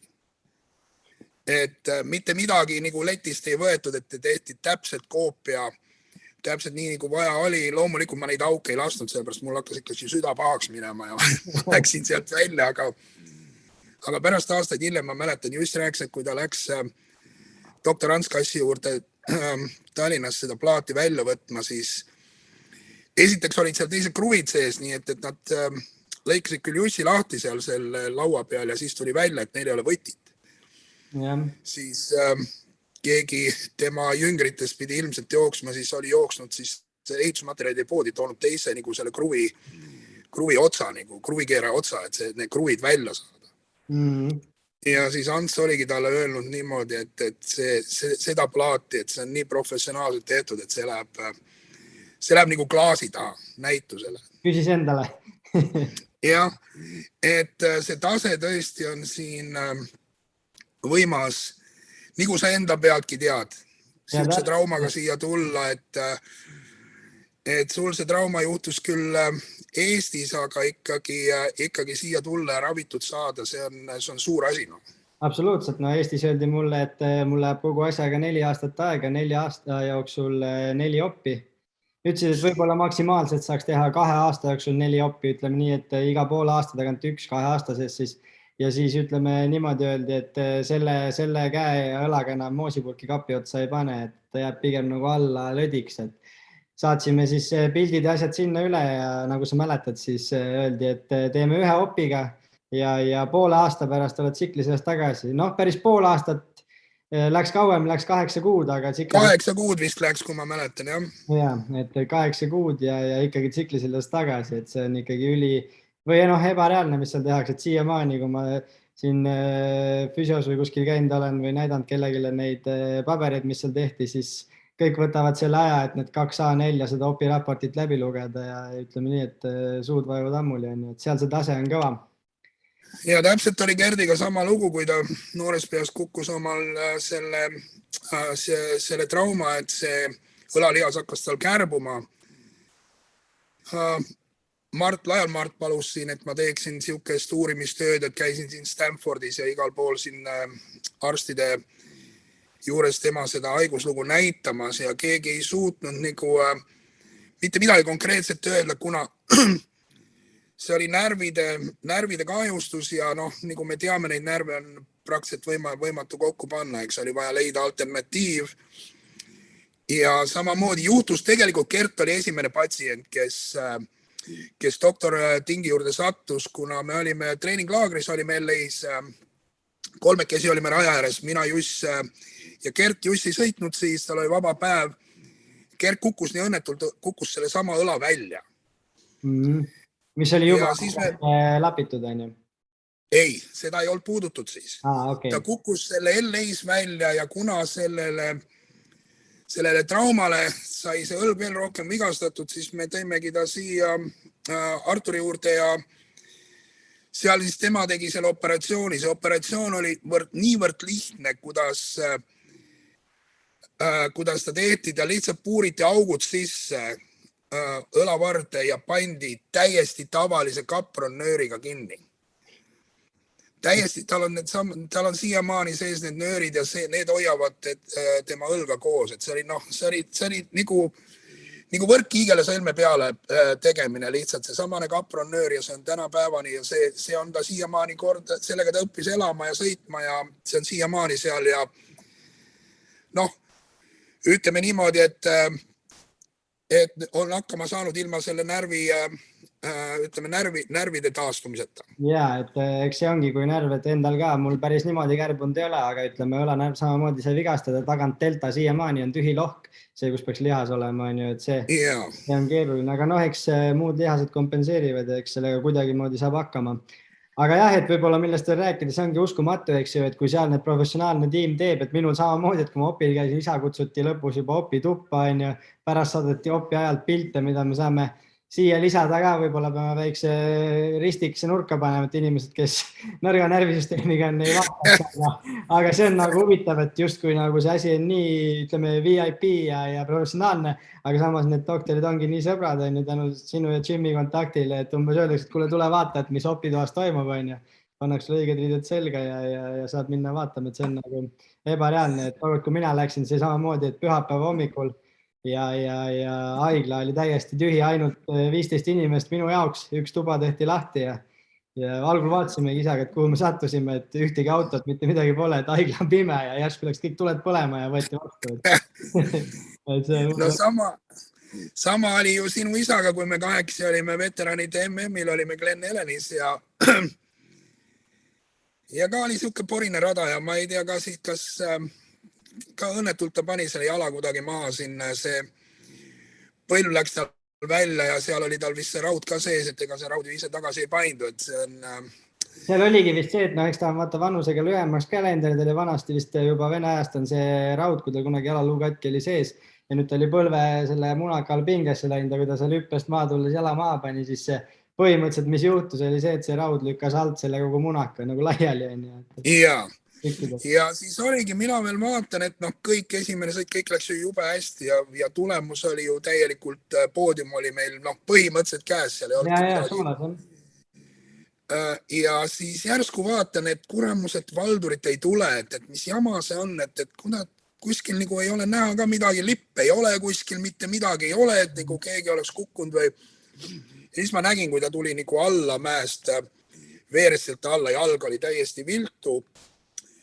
Ja loomulikult ta läks sinna Asteriski, meil on seal teine sõber on Tommy Carson, kes on nagu selle Asteriski kogu selle mobiilse haigla nagu peaarste. Ja, et see on USAs nagu päris kõva, ma olen ise amat sõitmas käinud ja vaadanud seda ka, et siia saame pildi lisada ka, et missugune rekka, et põhimõtteliselt seal ongi rekka, haigla on sisse ehitatud ja see on raja ääres igal etapil kohal. Ja siis oli juba kutsutud välja seal kiirabi, et viivad Valduri ära, tal olid juba riidet olid, vist püksid olid ära lõigatud ja kõik oli nagu, ma ei tea, kas see lahas oli või midagi oli ümber pandud sinna ja ma ütlesin, et oodake üks sekund, et oodake 5 minutit. Ma küsin Tommi käest, et kas sul on 5 minutit aega, anna, ma teen ühe kõne. Ja siis ma helistasin siia koju, ma ütlesin Arturile, et näed, siuke asi juhtus, et mis me teeme? Sa oled Glen Helenis käinud, San Bernardino, seal ei ole mitte midagi. See on ju raudtee ja tühi kõrb. See on nagu tühermaa, ütleme, ja siis on üks mägedutsas rada. Kurja sa saadad inimese sinna kuskile haiglasse, kus ma ei tea, kas seda haiglat oleks üles leidnud. Ja siis loomulikult unustage ära, küsis, et kas ta on suuteline sõitma nagu koju, eks, või minu juurde siia. See ei ole mitte lühike ots, see on ju mitu tundi sealt sõidab. Sealt 6,5 tundi. Me tulime kiiremini küll, me tulime vist 5,5 tunniga ära ja ma palusin, et Tommi tegi talle veel süsti ja siis andis mõned tabletid kaasa, saime minu juurde ja siis leppisime kokku, et helistame tee peal, kaugel me oleme, mis iganes, et siis vist tund aega enne kodu helistasin, et me oleme nüüd tunni aega kaugusel, et mis see järgmine asi on, et mine koju ilusti, teid juba oodatakse. Lähme koju siis sinna, aitan Valduri üles, vaatan, mitte midagi ei ole, üks valge siuke buss oli maja ees, ilma igasuguste kirjadeta. lähme üles tuppa. Seal oli mobiilne röntgeni aparaat juba oli toas. Kõik oli valmis. Mees oli ilusti valge kitliga kõik seal taga. Arvuti oli ühendatud. Doktor oli teise pool liini otsas ja arvuti oli siis seal selle aparaadi otsas. Valdur pandi istuma, pandi röntgen peale, nii et see, mida röntgen näitas, nägi doktor oma juures kodus arvutist. Et ühesõnaga siuke servis, ütleme niimoodi. Ja siis polnudki midagi, et nad küsisid küll, et kas sa tahad tulla täna haiglasse, et võib-olla mugavamalt valuvaigistid ja asjad, aga Valduril oli siis oli valu oli maas sel hetkel, aga vaene mees muidugi öösse tulid need valud peale ja siis hakkasime mõtlema, et kurat oli viga vist, et oleks pidanud ikkagi haiglasse minna, aga oled kodunud kaugel, tahad ikka või omadega koos olla, eks. Kes seal haiglas tahab siis üksinda pimedas istuda öösse. Aga ja hommik oli tal lõikusel ja polnudki midagi, võeti see raud ka lõpuks välja ilusti ja nii need asjad siin käinud on, et see on jah üks siuke väga hea privileeg siin, et ikkagi siuksed sidemed on, et midagi peaks juhtuma, et sa saad ikkagi abi väga-väga operatiivselt. Ja täpselt, et sellest tahtsimegi just rääkida, et sellest on olnud, ma arvan, meile neljale kõigile, et nii kiiresti ära tehtud ja nii professionaalselt, et see on ikkagi oluliselt taastumisprotsessi ja papsile algul öeldi põhimõtteliselt, et seal jooksmisest ja asjast ei näe undki enam, aga näed, et mehed tegid niimoodi ära, et mees jookseb ja sõidab siiamaani. No ja ütleme, vigade parandust nende meeste töös ei ole vaja teha. Et see on ütleme siuke kõrgem pilotaaž nende poolt kindlasti, et eks nad on näinud neid traumas igasuguseid muidugi, aga jah, kuldsete kätega mehed, nii et müts maha nende ees igal juhul ja tore, et siuksed sidemed on olemas, et nad võtavad kõiki inimesi ühena selles mõttes, et ei ole seal mingit vahet. Oled sa see filmistaar või oled sa sportlane või kes iganes sa oled või oled sa kalamees. Kui sa oma rannet vigastad, nad pravivad sind ühtemoodi, et ega seal muud midagi ei olegi, et jah, see on äge. Minu jaoks võib-olla oligi, ma olen siin ka ju käinud opil ja ärki, et minu jaoks võib-olla suurem erinevus oligi see, et kui professionaalselt ja nagu sulle teavitatakse ka kõigest, mis tehakse, et see, kuidas tõmmatakse seina peale sinu kogu õlapilt ja kogu tiim istub doktoritega maas ja räägivad sulle, mismoodi nad teevad, saad kaasa rääkida, arutada ja kõik jääkse üksi pulki läbi, et siin võib-olla pigem lükatakse toote järjekord, jääks peres, öeldakse, mis tehti, et seal just see vastuvõtt, see professionaalselt see, et see nagu ülisuure mulje, et sa tundsidki, et sa oled täielik vipp seal, et see sind koheldakse nagu ütleme, ma ei oska isegi öelda, aga tunnetad seda professionaalsust ja näed, et seal tehakse tõsist asja, et sellist servist pole kuskil mujal näinud, kuulda ega saanud, et selles mõttes on väga kõva. Ja, eks nad ikkagi teevad selle eeltöö niivõrd professionaalselt ära, et ega keegi sulle niisama kätt külge ei pane siin, et nüüd vaatame, mis saab, et töö käigus, eks. Et ikkagi tehakse see uuring ära ja võib-olla tõesti vahest tuleb seda valu kannatada paar tundi rohkem, aga see on ka kõik seda väärt, nii et... Täpselt, neil oli plaan minu õlagal samamoodi, et nad ütlesid, et nad üritavad artroskoopiaga ära teha, aga kui vaja on, et siis me teeme ka lõike, et kas sa oled sellega nõus, mõtlesin, tehke mida iganes, peaasi kui korda saab, et mind oli juttudega nii ära ilmutatud, ma mõtlesin, et see ei toimigi enam selga. Ja lõpuks kui üles siis nad ütlesidki, et näete, artroskoopiaga ravisime, tegime siin selle ja pidime ka lõikaava tegema, et see mõttes kõik oli ette teada ja plaan A, plaan B ja ma arvan, et neil oli veel võib-olla plaan C ka kuskil, et teevad täpselt nii, nagu vaja on. Ja selles mõttes, et ikkagi suur nagu rahuldus sellest, et kui sulle öeldakse, et 4 aastat oleks sportlaskarjäär läbi olnud, see oleks selge. Absoluutselt. Kui 4 aastat vahele jääb, siis jah, oleks see olnud, aga ütleme 8 kuuga said sa hakkama nüüd ja said uuesti sikli peale kõigil, ütleme nii sinu isal Gerdil kui ka Jussil, et Juss sõitis põhimõtteliselt, tal jäi üks etapp jäi vahele. Ühesõnaga, et põhimõtteliselt pandi plaat sisse ja ülejäänud etapil oli juba peal. Ja, see oli täpselt niimoodi, oli Colorado, siis oli 2 nädalat, oli vaba aega ja siis oli üks etapp ja siis hakkasid uuesti etapid järjest tulema. Tänasel päeval on üks nädal on siin vahet 2 korda hooajal. Aga jah, tal jäi üks etapp jäi vahele ja ta oli valmis. meil on sinu fotokogust üks huvitav pilt ka inimestel näidata, et kuna sina oled seal, elad lähedal ja sina seda asja turgunnid, et siis meil on üks huvitav pilt, kus sinu kodu on nagu taastusravikeskus, et ma vaatasin seda pilti, kus kepa sul põrandal seal toas on ja kui see huvitav oli see, et aasta oli siis 2005. 2005, jah. Et juba Jussil oli Game-Ready masin küljes, et Eestis ma olen polnud sel ajal veel kuuldudki, mis see taastumise hea aparaat on. Ja no nägid, Gerdil oli samamoodi väike siuke ice chest on ja seal on mootor sees ja see seal väga lihtne süsteem tegelikult, lollikindel süsteem, aga aitab niimoodi, et no paremat abimest ei ole. No just. Et ja annaks jumal, et vähem oleks neid traumasid, aga no mis sa teed, niimoodi siuke see sportlase elu on ja... Ja, aga see ongi, et kõikide sidemete ja kontaktidega seda taastumist ja eks neid vigastusi naguni on. Meil ei ole ühtegi maailma tippu, kes poleks karjääri jooksul ka vigastatud olnud, et tuleb võimalikult seda taastumisaega lühendada ja kui vaja teha, siis tuleb tänu sinule ja sellele kontaktile seal korralikult teha saab, et see on nagu suureks abiks olnud.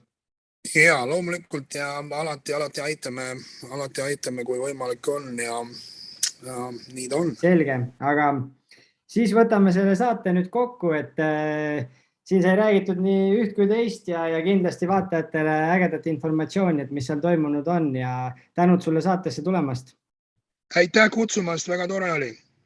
Vot sellised põnevad lood kaugelt Ameerika maalt nendelt meestelt, aga kui siin juba AMA-st ja USA-st veel natukene rääkida, et Talviku samamoodi oma selle hooaja viimase etapi Ironmanil AMA sarjas tegi siis ära ja näitas muidugi taaskord väga head kiirust, ja sai ka eetriaega, nagu sa Erki ütlesid siin enne episoodi omavahel rääkisid, et talle alati õnnestub kuidagi sinna kaamerapilti ennast sättida ja millegagi silma paista, et sai siis sarja liidri Lawrence'iga korralikult võidu kihutada seal. Ja, eks selleks, et pilti pääseda, pead hea ka olema, et kui Paatskriigi etapp ei läinud kõige paremini ja ta ütles ka, et ta oli seal palavuse ja kõhukrampidega nagu hädas on ju, siis Ironman, see oli ikkagi kõva tulemus ja just see, mis ongi see silma paistmine ja see, miks ta võib-olla neid tiimikohti ka, me rääksime, et 5 aasta jooksul 6 tiimis olnud, et see silma jäämine ja see sähvatus on palju olulisem, kui see seal kuskil kindlalt 20 piirimail istumine, et ta sai stardis 11. minema,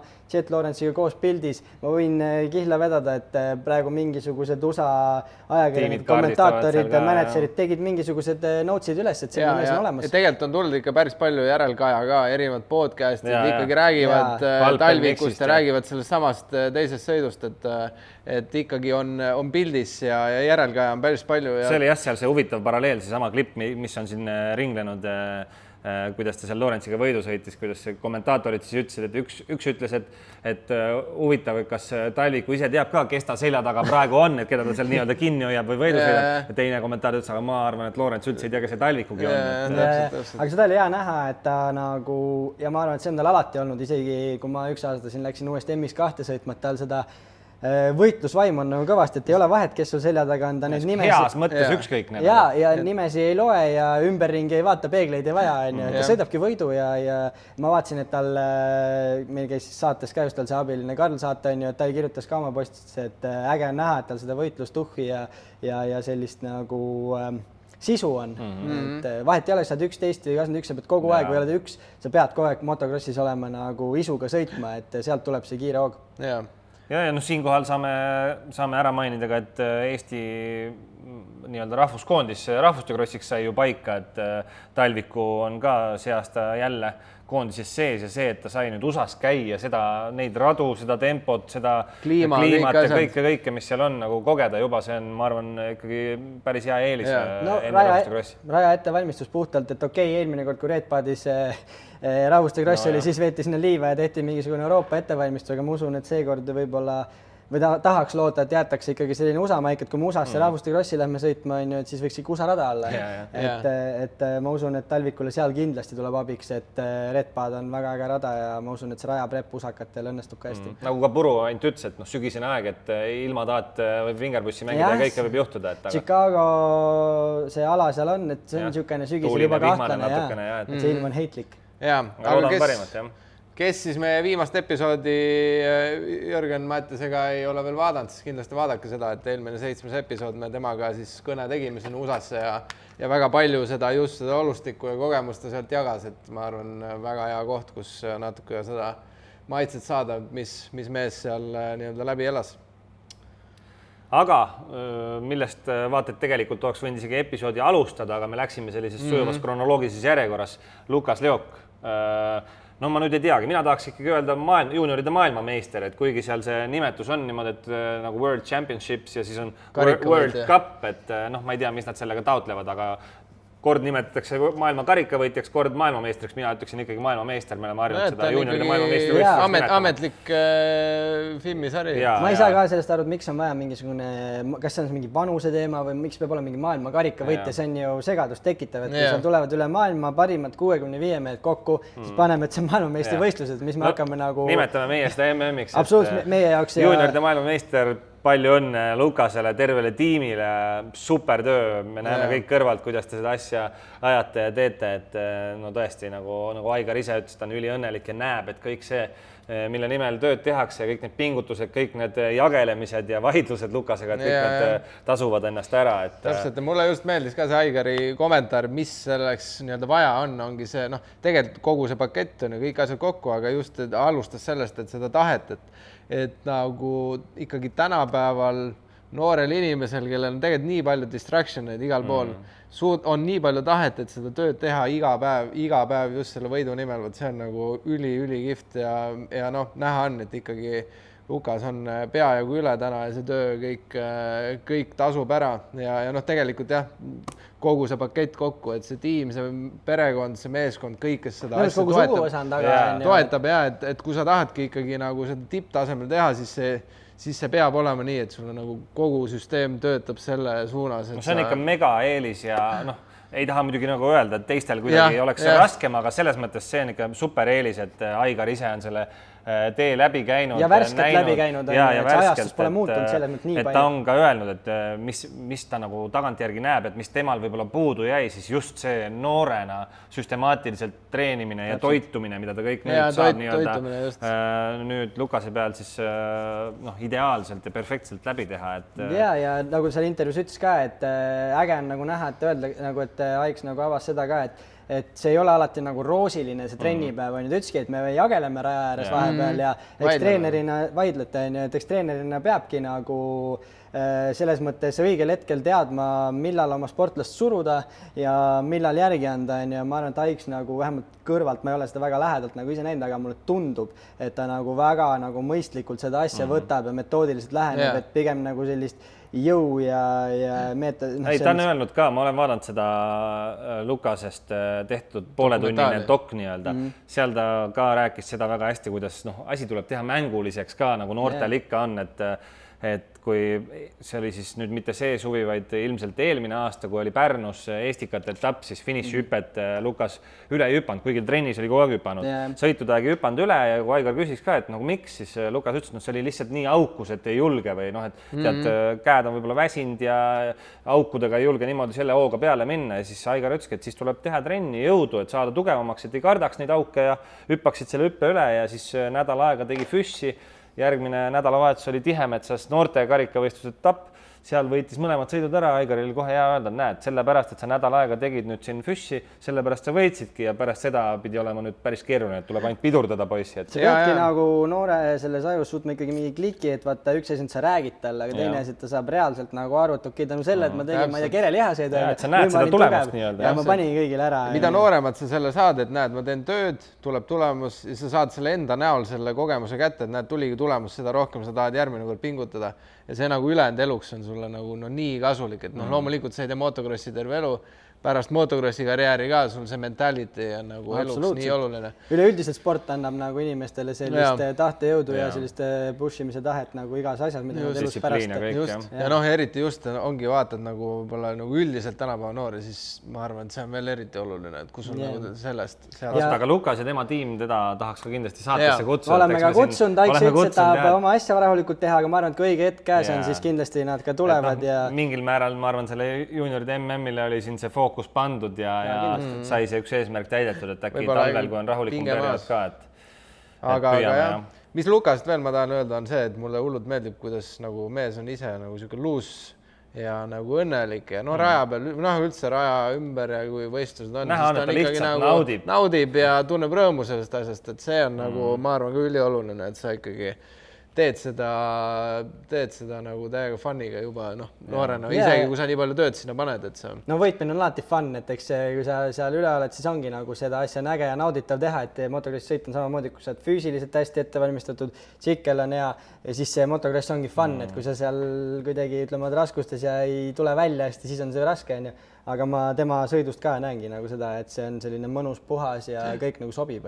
Aga üldiselt veel MM-ist rääkides tegelikult eestlastele väga edukas MM ja tore on näha, kuulda seda, kuidas see punt noorte Team Estonia on kokku võetud, ühe telgi alla oli pandud ja aetakse sellist mõnusat ühise eesmärgi nimel asja, et nagu intervjuudest oli kuulda, et Tanel ja teised, kes seal kogenud sõitjad kohal on, annavad näpunäiteid, õpetavad, millise emotsiooniga minna peale kvalifikatsiooni, kuidas starti, et kõik see, ma arvan, noortele tähendab väga-väga palju. Ja see on oluline just sellistele noortele, kes ei ole võib-olla nendest dünastiatest pärit, et Lukasel ja siis Taneli poegadel, neil on nagu seda infot nagunii, aga just see on äge, et see kogu kommuun luuakse, et nende kogemust saavad ka võib-olla need, kellel enda vanemad ei ole sõitjad olnud või kellel ei ole sellist peres sellist kogemuste pagasit, et see on kindlasti nagu hea asi. Ja, et Tann ise ka ütles, et ta nagu otseselt niimoodi nagu treeningusse ei sekku või nagu õpetab, et pane siin jalg ette või et igal mehel ikkagi oma treener, aga et ta on olemas, et kõik saavad nõu küsida, abi, mis iganes, et ta on valmis aitama, et nagu me oleme siin varasemates episoodides ka rääkinud, siis ülioluline gift, et ikkagi tegelikult Tanel nagu annab sinna noortele oma aega ja seda, et meil on selline inimene, kellelt saame õppida ja kogemust. Pat oleks seda kogemust ja kõik sealt tuleb maksimum välja võtta. Ja võib-olla Taneli koha pealt ongi, et ta kellegi lõpetab seal jalga välja panema või mitte, ei olegi nii oluline kui see, kui tema olemasolu seal kas või seal MM-etapil, et võib-olla mõni noor ei küsigi talt midagi, aga kuuleb võib-olla kõrvalt, mis ta oma poisil räägib või üleüldse, et see Taneli kohalolu seal juba annab enesekindlust ja kõike juurde, et meil on mingisugune juht siin, et see on kindlasti tähtis. See kõik tulemustes ka kajastus tegelikult Eesti noortelt super häid tulemusi seal veel, esiteks 65 4. koht Martin Raud, 85. Tristan Mardo 5.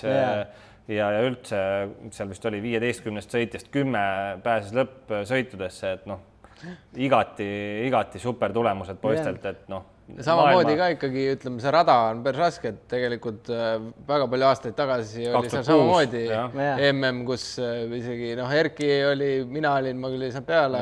Gert Kristinov tuli siis võrris hõbedale, et selles mõttes eestlastele edukas koht, et Kullas oli vist ka. Ja Harri äkki võis olla isegi kuskil seal 5-6 või midagi taolist. Minu arust tal üks sõit ebaõnnestus ja teine sõit oli äkki 4. või? No lihtsalt nagu ongi võrdlus, et toona oli juba nagu ikkagi tipud, kes tulevikus said tippudeks. Et nad said seal peale ja nad olid pildis mingil määral. Ja Tomak oli seal 80 sõitmas, Blake Wharton oli siis veel. Kindlasti võrdledki täna nagu see tase, ma usun ka, et siit on nagu, kes siin täna osalesid, on väga palju tuleviku tippe tulemas. Selles mõttes võtadki Tristan Mardo 5. koht väga-väga kõva, 85. Mida klass edasi, seda raskemaks see ilmselgelt ikkagi läheb, on ju 85, 125, et näha, et ikkagi tundub, et selline mentaalselt ka suht tugev sportlane, et ikkagi teeb nagu tiitlikatel, vist Loketis pani ka väga hästi. Seal üks sõit tal ebaõnnestus küll, aga jah. Aga et näha, et teebki suurtel võistlustel häid sõite ja tulemusi, et seal sõita 5. MM-il ennast, see on ikka ülikõva. Ja kes ei tea, EMF siin hiljuti neid intervjuusid on avaldanud ja näidanud ka, et Tristan Mardo suuresti oma ema jõul ja nõul ja abil sõidab seda hooaega, on pandud seal ka meeskond kokku ja nagu selles mõttes maksimaalne respekt, kuidas seda asja nagu tehakse ja temale saab ka samamoodi hoogu anda, et nendel Facebookist üles otsides on võimalus toetada ja olla abiks, et loodame, et see hoog nii-öelda jätkub ja kandub edasi uutesse klassidesse. Jah, see on väga niisugune võtmekoht, et kui saad 85 MM-ile 5. koht, on ju, et siis siit nagu edasi minna, eelarve kasvab, ma ei tea, mehaaniku, treeneri, kõikide vajadus kasvab, on ju, aastatega, et siit kindlasti loodame, et talle see nagu hoogu andis, et see tulemus ära tuli ja leidub toetajaid ja abilisi, kes aitavad seda asja professionaalselt jätkata. täpselt. Aga kui me nüüd eestlastest liigume natuke välismaale, siis tegelikult ütleme kohe ära, et me salvestame seda episoodi täpselt see nädal enne siis viimaseid etappe nii AMAs kui MXGPs, ehk siis täna siin istudes me ei tea veel, kes tuleb AMA 450 meistriks, me ei tea samuti, kes tuleb MXGPs 250 meistriks, ehk siis väga palju ei ole meil mõtet neid asju siin lõpplahendust ei saa kokku võtta. Aga lihtsalt nagu ära mainidagi siis võib-olla mingid asjad, et kui me siin MXGP-st alustame, siis võrr ikkagi, ütleme suurtes on meil maailmameister teada, aga võrris ikkagi väga pull, kuidas Keerts on nüüd siin viimaste etappidega just Prantsusmaal selle suurema edu maha mänginud ja praegu nüüd siia viimasele etapile vastu minnes. Ma mäletan, kui me siin mõned head episoodid tagasi suve alguses rääkisime, et seal MX2-s võib Keertsi ja Vialli vahel minna see lõpplahendus päris põnevaks, siis vahepeal tundus, natuke läheb juba ikkagi Keertsi poole kaldu ära, aga siiski see hooaja lõpp. Jah, et ma olen Keertsi ka nagu hästi palju kõrvalt jälginud ja ma vist kuskil hooaja alguses episoodis ütlesin ka, et Keerts nagu varem aastaid on siin ju tegelikult olnud aastaid juba võimeline kiiruse poolest medali või tiitli peale sõitma, et tal on olnud näha sellist mentaalset nõrkust, et nendel võtmemomentidel ta suudab nagu kuidagi ikkagi enda šansid nagu ära rikkuda, et kui see hooaeg tundus siiamaani, et ta on nagu sellest nagu üle saanud ja suudabki kindlalt ja raudselt oma tulemusi teha, siis praegu ikkagi näitas jälle, et kui Vialda ikkagi pinge alla surub, et midagi seal on kindlasti, nad nagu oma tiimis tegelevad sellega ja üritavad see paremaks saada, aga on näha olnud, et mingisugune mentaalne väike nagu mõra sisse tuleb, kui on pinge peal. Aga jah, et siis peale Soomet jäi vahe 15 punkti ja nüüd siis Prantsusmaal võttis veel tagasi 13 punkti ja võitis ära kodus. Ehk siis lähme viimase etapile vastu 2 punktise vahega ja eks siis ole näha, mis sealt tuleb või kui me seda täna räägime ja teie seda kuulate, siis on juba tegelikult tulemus teada. Mis veel? No MXGP koha pealt ütleks lihtsalt seda, et kui mitmeid etappe nägime sellist nagu, võiks isegi öelda, et suht mannetut Kaiserit, et see ei olnud nagu tema ise, aga kui MM-i tiitel ja miljonid eurod on mängus, siis see pingelangus on nagu... Ja ütleme seda, et äge oligi näha, et ta suutis ikkagi ennast kokku võtta ja näidata, et mis mees ta tegelikult on, et see MM-i tiitel ei tule niisama, et sa pead sõita võitma, mitte ainult seal tiksuma. Vorm pole kuhugi kadunud.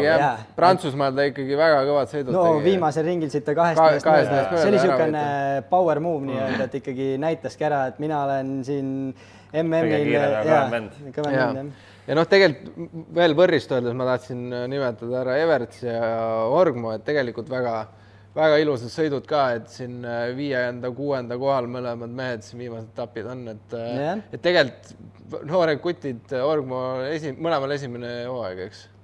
Peaks olema MX2. Orgmol ei ole juba mitmes.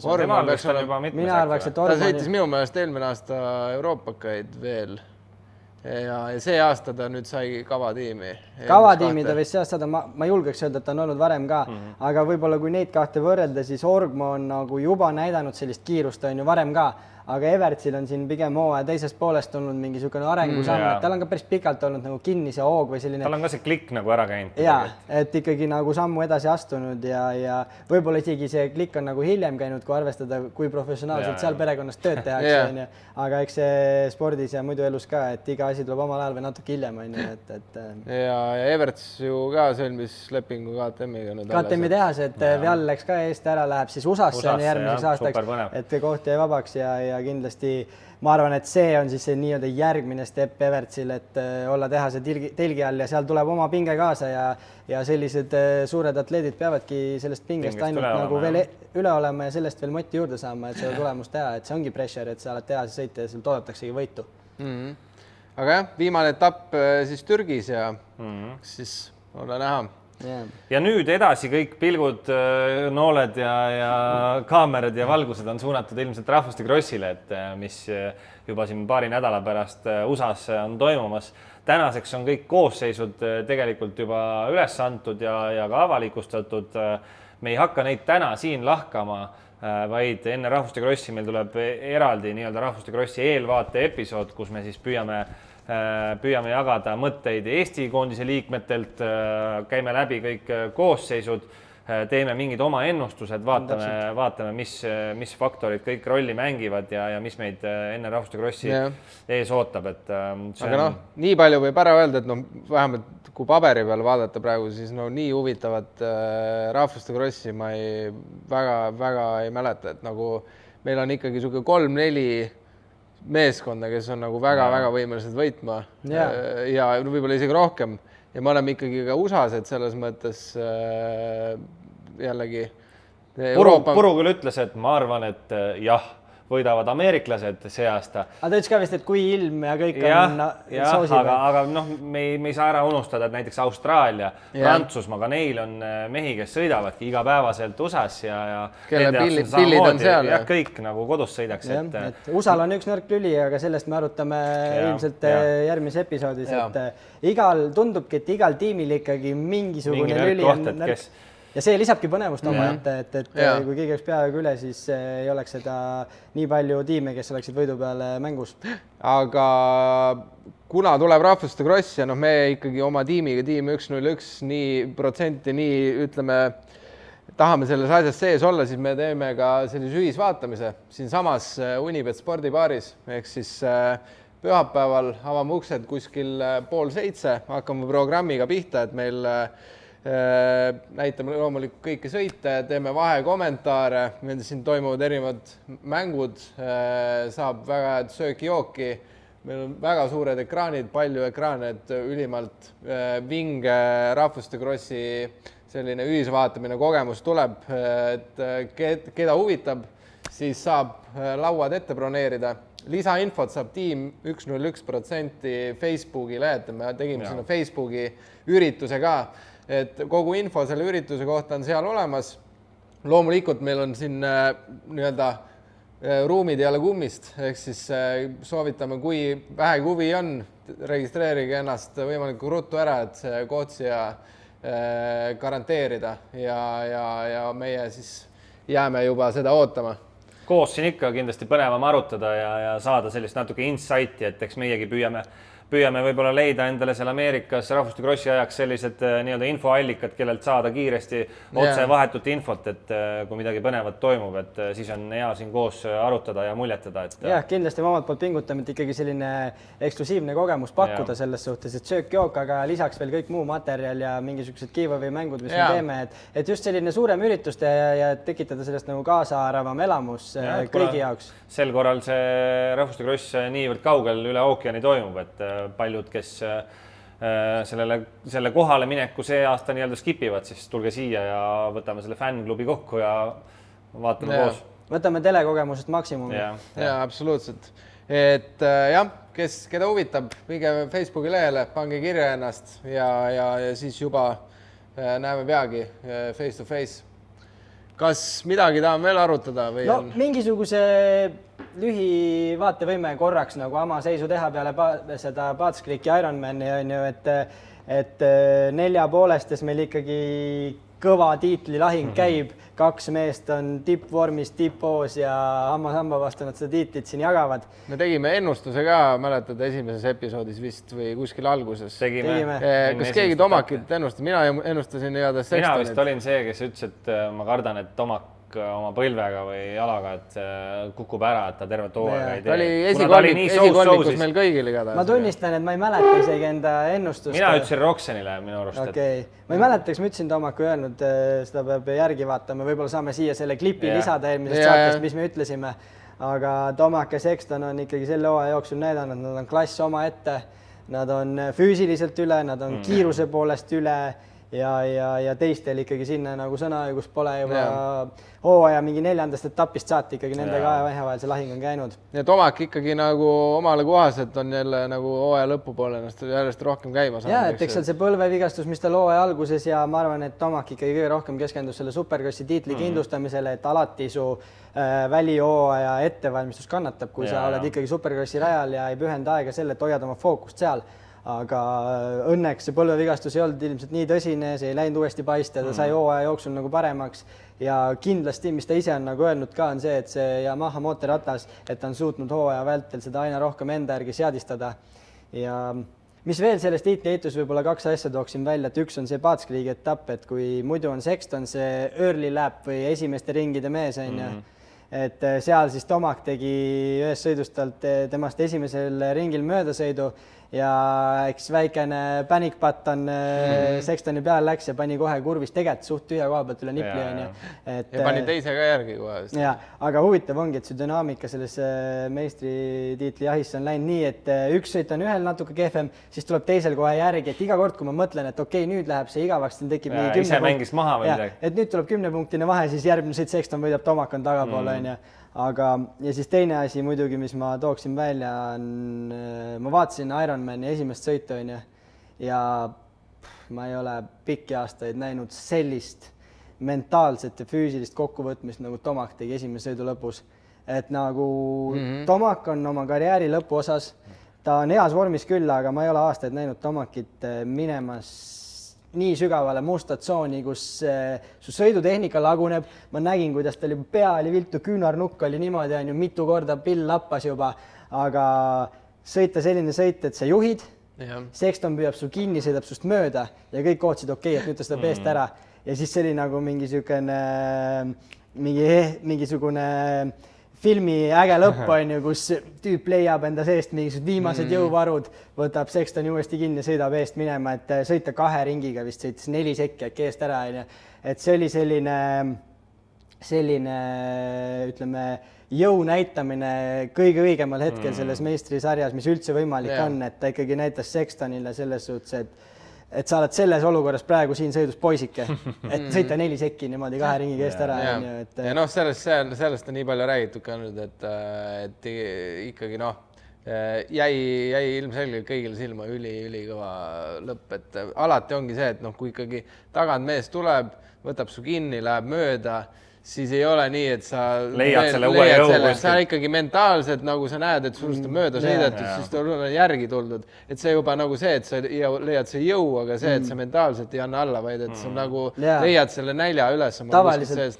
Tavaliselt parimal juhul sa näed tsooni ja suudad sabas püsida. Et seda on küll tihtipeale, aga et sellist. Ja siis, et kui ta Sextonist mööda läks, ma arvan, et Sextonile natuke tuli see üllatusena, et ma ise usun, et tal see kiirus on ilmselgelt olemas, ta oleks ka sellel hetkel Tomakiga kaasa läinud, aga tihti peale sõidus lülitada ümber neid pingutusi ja tõsta nüüd järsku veel kiirust, et võib-olla sõiduaja jooksul oli seda ringiaega juba sõitnud, aga et nüüd uuesti lülitada ennast sinna, et ma ei usu, et ta füüsiliselt väsinud oli, Sexton tundub ka nagu ülikõvas vormis olevat, aga jällegi teise sõidukoha pealt Sexton näitab, et noor ja uljas ja ikkagi kindel vend. Teisest sõidust tuli tagasi peale sellist, ütleme, nii-öelda Tomaki domineerimist ja võitis oma sõidu ja jällegi punkti vahe on 1 punkt. Jah, 1 punkt on siis viimasele etapile minemist Fox Raceway 2. Et see siis samamoodi juba meis siin sel nädalavahetusel, aga kui teie seda kuulate, siis on see juba möödas ja asjad selged. Ja Martin, sina ütlesid meie vist esimeses saates, kui me Amast rääkisime Sextonist, sa ütlesid, et ta on sinu nagu selline soosik, kes võib nagu väga häid tulemusi teha ja siin ma olen hooaja vältel väga palju teda jälginud ja kui ta varem välikrossis oli üksikuid sähvatusi näidanud, pigem mitte täiesti esikohameest, siis sellel hooajal on ikkagi tõsine arenguhüpe ja just see nagu kindlus ka, et ta ongi terve hooaja vältel olnud. Ja see stabiilsus sinna juurde, et tema sõidutehnika ja see kiirus, see on kõik olnud nii puhas, aga et ta nüüd on leidnud ka selle stabiilsus, et ta nagu suudab seda oma jõudu ikkagi stabiilselt näidata.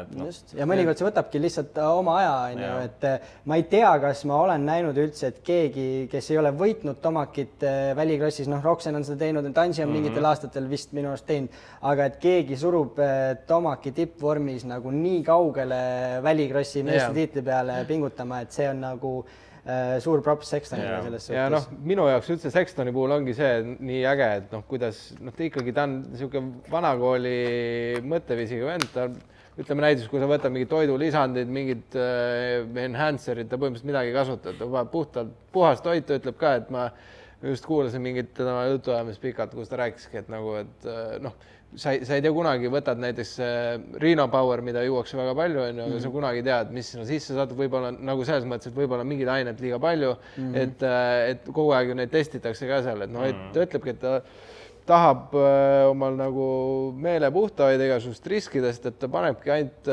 puhas toit ja trenn ja räige tahtmine ja ta treeningprogramm ka, et ta teeb seda oma isaga koos, ta teab, mis talle sobib, usub sellesse süsteemi ja paneb seda lihtsalt silmad ruutuse ja toob tulemust, et selles mõttes väga kihvt.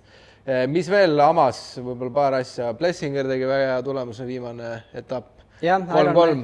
Ironman on, talle väga sobib see rada ja ta on ju meil GNCC taustaga, see metsapäev sõit seal uues on ju, et Ironman samamoodi pikad sooned ja selline metsapinnas natuke on, et hea oli näha, et sellise hea tulemuse teeb. Et ma vaatasin ta sõitu ka ja siis ta on pikk tüüp ja ikka väga huvitava sõidustiiliga, et minu arust see väga nagu silmale ilus ei ole, et kui sa nüüd paned tema ja Sextoni, ütleme nagu USA Supercrossi tehakse 2 ekraani üksteise all raja peale. Üks on nii, kuidas sõida ja teine on nii, kuidas ei tohiks sõita. Aga näed tihti peale ikkagi Motokrossis, et meil on ju läbi ajaloo USA meistrid, maailmameistrid, lühikesi, pikki erinevate sõidustiilidega, et on võimalik oma stiilist ka ikkagi maksimum võtta, aga loomulikult kõiki neid kukkumiste ja vigastuste riske, hea sõidutehnika ja see Sextoni niisugune ABC-likkus nagu aitab kaasa.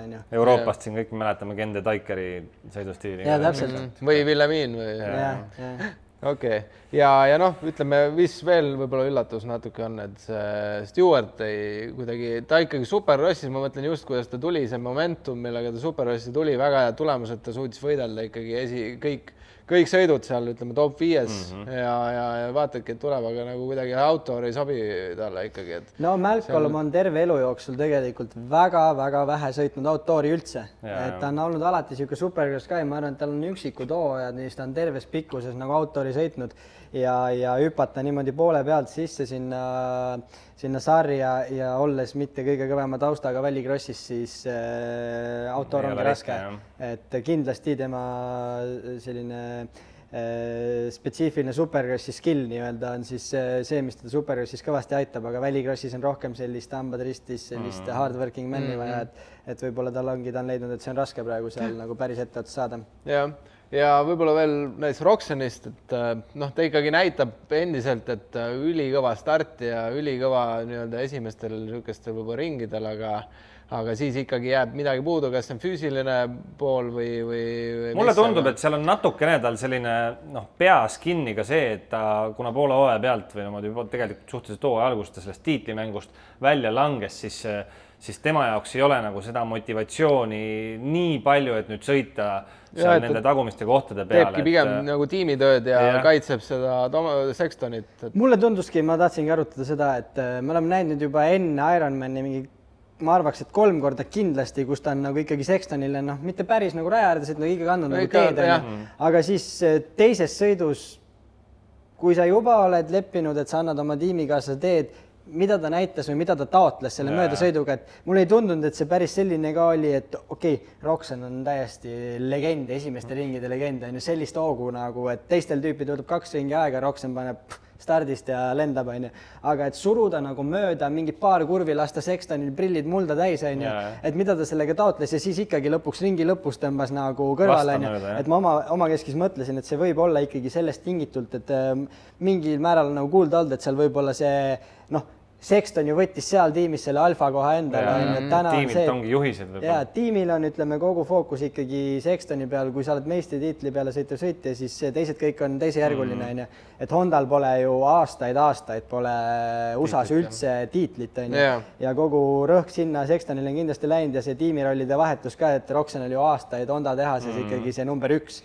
Et ma ei usu, et ta selle üle väga õnnelik on, aga näha ongi, et tiimilt justkui on nagu see ütleme soovitus, ütleme selle kohta soovitus on ju, et nagu lase Sexton mööda ja siis ta nagu sõitiski tast, ütleme, Roxen pani mööda ja siis peale mehaanikute boksi lasi uuesti Sextoni mööda, et kuna me teame, et Roxenil pole järgmist aastaks lepingut, siis see võib olla ka see, et ta näitab, et mul on kiirust ja ma võin sõita. Aga jah, kuidagi see, kui kiiresti ta ikkagi ära langeb sealt esiotsast, ma ei tahaks nagu öelda, et see enam füska on. Ei. Et kui sul 2-3 ringi on see kiirus, on ju, aga siis sa langed lõpuks 7. Minu arust seal ongi kuidagi motivatsioonis see asi kinni. Et seal on, ma arvan, kurat, aga nagu ise kuulad teda, kui ta tuli, ta ütles, et ta tuleb ainult võitma, et ta ei tule niisama sõitma. Aga hooaja alguses ta sõitiski sellise intensiivsusega, et ma tulin siia võitma ja võitlema ja ma arvan, et võib-olla mingis mõttes see, et ta tuli selle tuhhiga peale ja algul oligi, see toimis, see võitlemine ja kõik toimis, aga ta nägi, et isegi sellest ei piisanud, siis tekkis väike motivatsiooni langus, on ju, et vaikselt kukkus sellest tiitlimängust välja. Jah. Aga jah, sellised seisud, et väga kihvt hooaeg ja järgmine hooaeg tuleb samamoodi kihvt ja nagu sa mainisid, siis Hondal ei ole tiitlit olnud see aasta, võimalik siis mõlemast klassist mul tiitel võtta. Kui ta seal mõlemas võtab ja MXGP-s on ka tiitel Kaiseri poolt, siis Hondal ikkagi mega aasta. Väga kõva aasta. Ja Jetist ka võib rääkida, et Jetil on korralik edumaa sees, et Juss Laansoost on teine ja Hunter Lawrence kolmas, et seal hooaja lõpus nüüd Hunter ongi tegelikult kuidagi väga liimist lahti. Et Shimoda on väga hoos olnud ja isegi Jetile mingis mõttes pinget peale pannud, on ju. Jetil oli võimalus viimane etapp. Talvik hoidis kinni teda. Talvik hoidis kinni, võitles, aga et Shimoda teisest sõiduvõidu võttis ja viis ikkagi selle viimasele etapile, et Jetil tuleb ikkagi Paalasse ära teha ja Paalarada on talle sobinud, tal on seal mingi täiesti uskumatu rekord, mis ta on peaaegu kõik korrad vist võitnud, kui ta sellest sõitnud on. Et väga suurt kahtlust selles tiitlis ei ole, minu arust seal on kõvasti üle 1 sõidupunktide vahe. Et ta peaks ikkagi selle koju tooma ja mis nüüd minu jaoks võib-olla väga uus uudis on see, et Jet on järgmisel aastal siis MX1-s 4,5-stes. Et ma ei kujutagi seda Honda dünaamikat ette, kui nad peaksid veel leidma Roxenile ka sinna koha, siis on Roxen, Jet ja Sexton, et 3 kõige võib-olla siis polariseeritumad sõitjad tänasel päeval on ju, et kuidas need egod sinna telgi all ära mahuvad ja see aura, mis see Roxeni tiimi otsus ja uus leping saab olema väga põnev, et lihtsalt välja koorub lõpuks. Ja huvitav on veel näha, et kas Jet pannakse Sextoniga sama tiimi alla või jäetakse 2,5 programm alles Hunteriga ja pannakse ta sinna telgi alla, tihti peal, nagu me Euroopas KTM-iga oleme näinud, et kui teha see mehi on palju, kes tiitli peale sõidavad ka rooli Elling, siis neid hoitakse eraldi telkide all, et oleks kõigil mugavam olla. Jah, et Jet on ikkagi siuke nagu meediastaar ka, et see saab olema pull, et kuidas seal ja Sexton ikkagi omamoodi ka päris mitte nii suur, aga ikkagi ka ma ütleks, et sellist meest nagu Sexton täna seal 4,5 klassis on, et ta on noor, ta on selline tihtipeale toores oma intervjuudes ütlemistes ja sõidus ka, et selliseid mehi on krossi vaja ja see ongi see, mis toob pealtvaatajaid ja publiku huvi ja laiema publiku huvi, et ma usun, et nemad kahekesi Jetiga võiksid tulevikus olla need mehed, kes läbi aegade spordis on olnud, et mingite aegade tagant tulevad sportlased, kes viivad seda oma krossi maastikult seda kaugemale, et toovad uut ja et viivad laiema publikuni ala ja toovad uut vaatajaskonda motokrossile. Just, aga jah, rahvuste kross tuleb ülihuvitav, järgmine episood tulebki meil tegelikult rahvuste krossi eelvaade, kus me siis vaatamegi väga süvitsi sisse kõikidesse tiimidesse, väga tahame võtta ka kõikide Eesti koondise liikmetega intervjuu, kui mitte saada neid ka siia omale stuudiosse. Et igatahes sellise sissevaade ja korraliku eelvaate sellele rahvuste krossile teeme omalt poolt. Ehk siis, kui te pole veel subscribe'i nuppu meie YouTube'i kanali vajutanud, kindlasti tehke seda. Kõik uued episoodid jõuavad kindlasti teieni. Kui teil see tänane episood meeldis, siis pange ka selle videole like, ehk siis see aitab ka YouTube'il mõista, et tegu on hea contentiga ja soovitab seda rohkemate Motokrossi fännideni. Suur aitäh, et selles pikas episoodis täna meiega lõpuni jõudsite ja näeme teiega juba siis 2 nädala pärast. Kohtumiseni. Kohtumiseni.